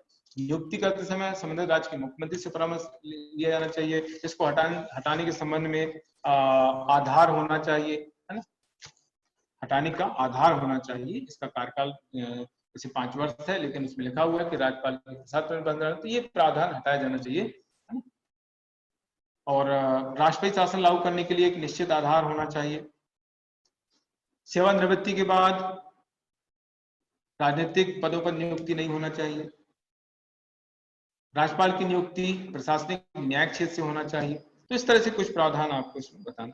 इसके बाद केंद्रीय विधायक और राज्य के विधायकों में तुलनात्मक अध्ययन आपको करना है। तुलनात्मक अध्ययन मतलब अंतर और समानता दोनों बताना है। तो अंतर टेबल में देखो लिखा हुआ है, दो तरीके से अंतर मैंने बताया, संगठनात्मक अंतर और प्रकारात्मक अंतर। संगठनात्मक अंतर संगठन को लेकर के अंतर।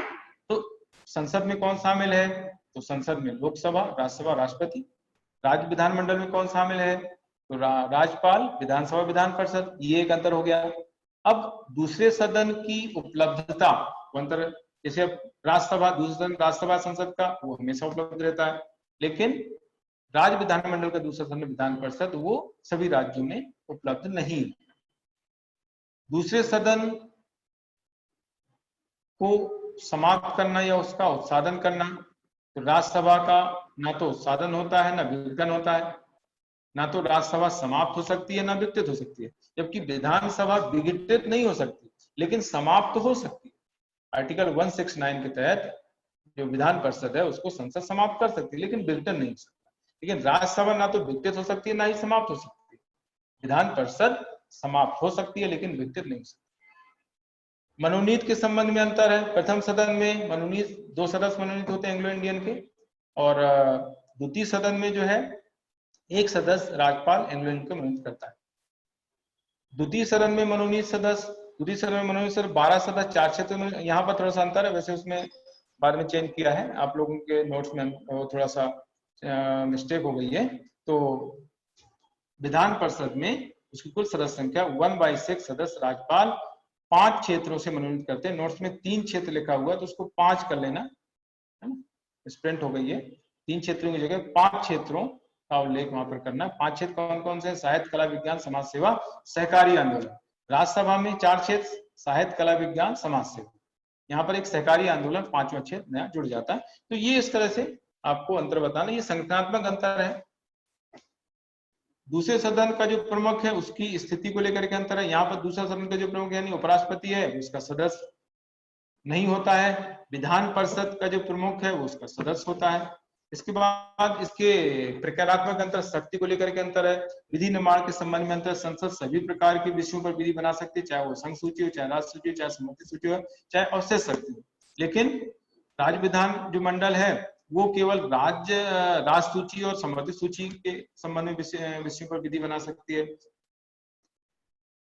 विधि की विस्तारता को लेकर के फर्क है। संसद जो है पूरे देश के लिए विधि बना सकती है और राज्य विधानमंडल केवल अपने राज्य के संबंध में विधि बना सकती है।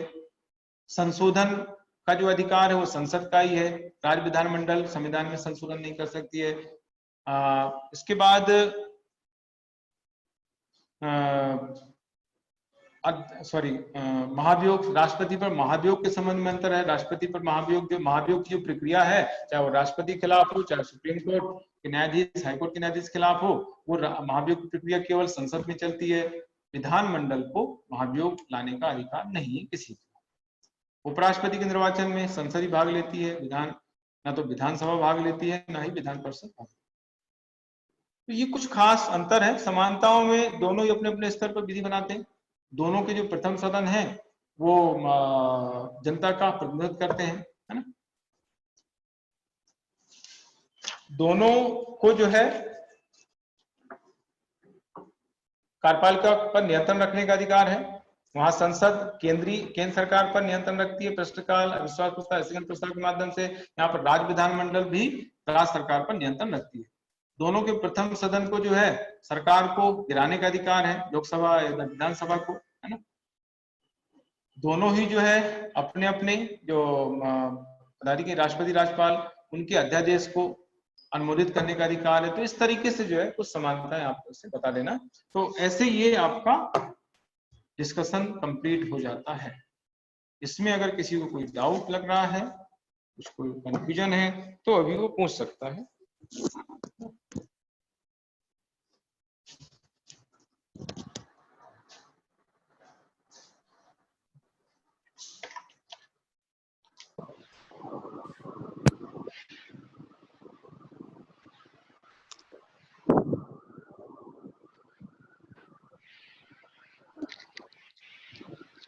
हेलो, किसी को कुछ डाउट है, पूछना है क्या?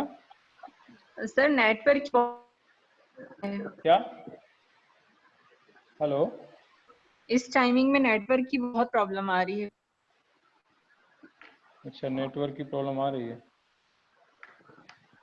तो सुनने में नहीं आ पाया क्या? नहीं आ रहा है सर सुनने में फुल। अच्छा, वो कहीं कहीं आई होगी प्रॉब्लम, वैसे यहाँ तो नहीं आई हमारे यहाँ। सर हमारे यहाँ पर भी नहीं है। हाँ, कहीं कहीं किसी के यहाँ आई होगी तो हो सकता है, यहाँ तो नहीं आई। तो ठीक है, क्लियर हो गई, सारी चीजें हो गई।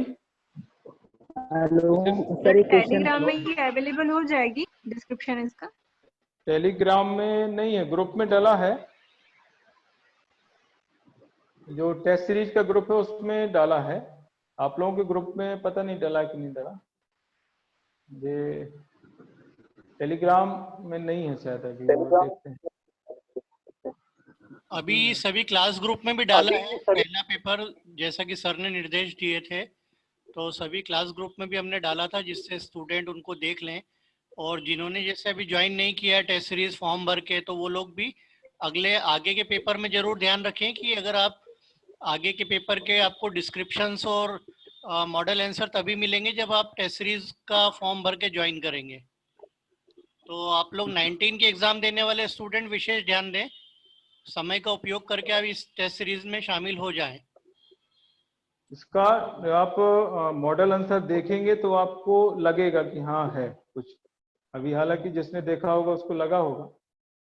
कभी कभी क्या है कि क्वालिटी समझ में नहीं आती स्टूडेंट को, लेकिन आप उसको देखो, मॉडल आंसर जो दिया गया है उसकी क्वालिटी आप देखो तो आपको समझ में आएगा कि किस लेवल का वो मॉडल आंसर दिया गया। हाँ सर, ये जो मॉडल आंसर देख के हमको एक आइडिया हुआ कि मतलब लिखना कैसे, किस हिसाब से, वो तो आइडिया बहुत अच्छा हुआ सर।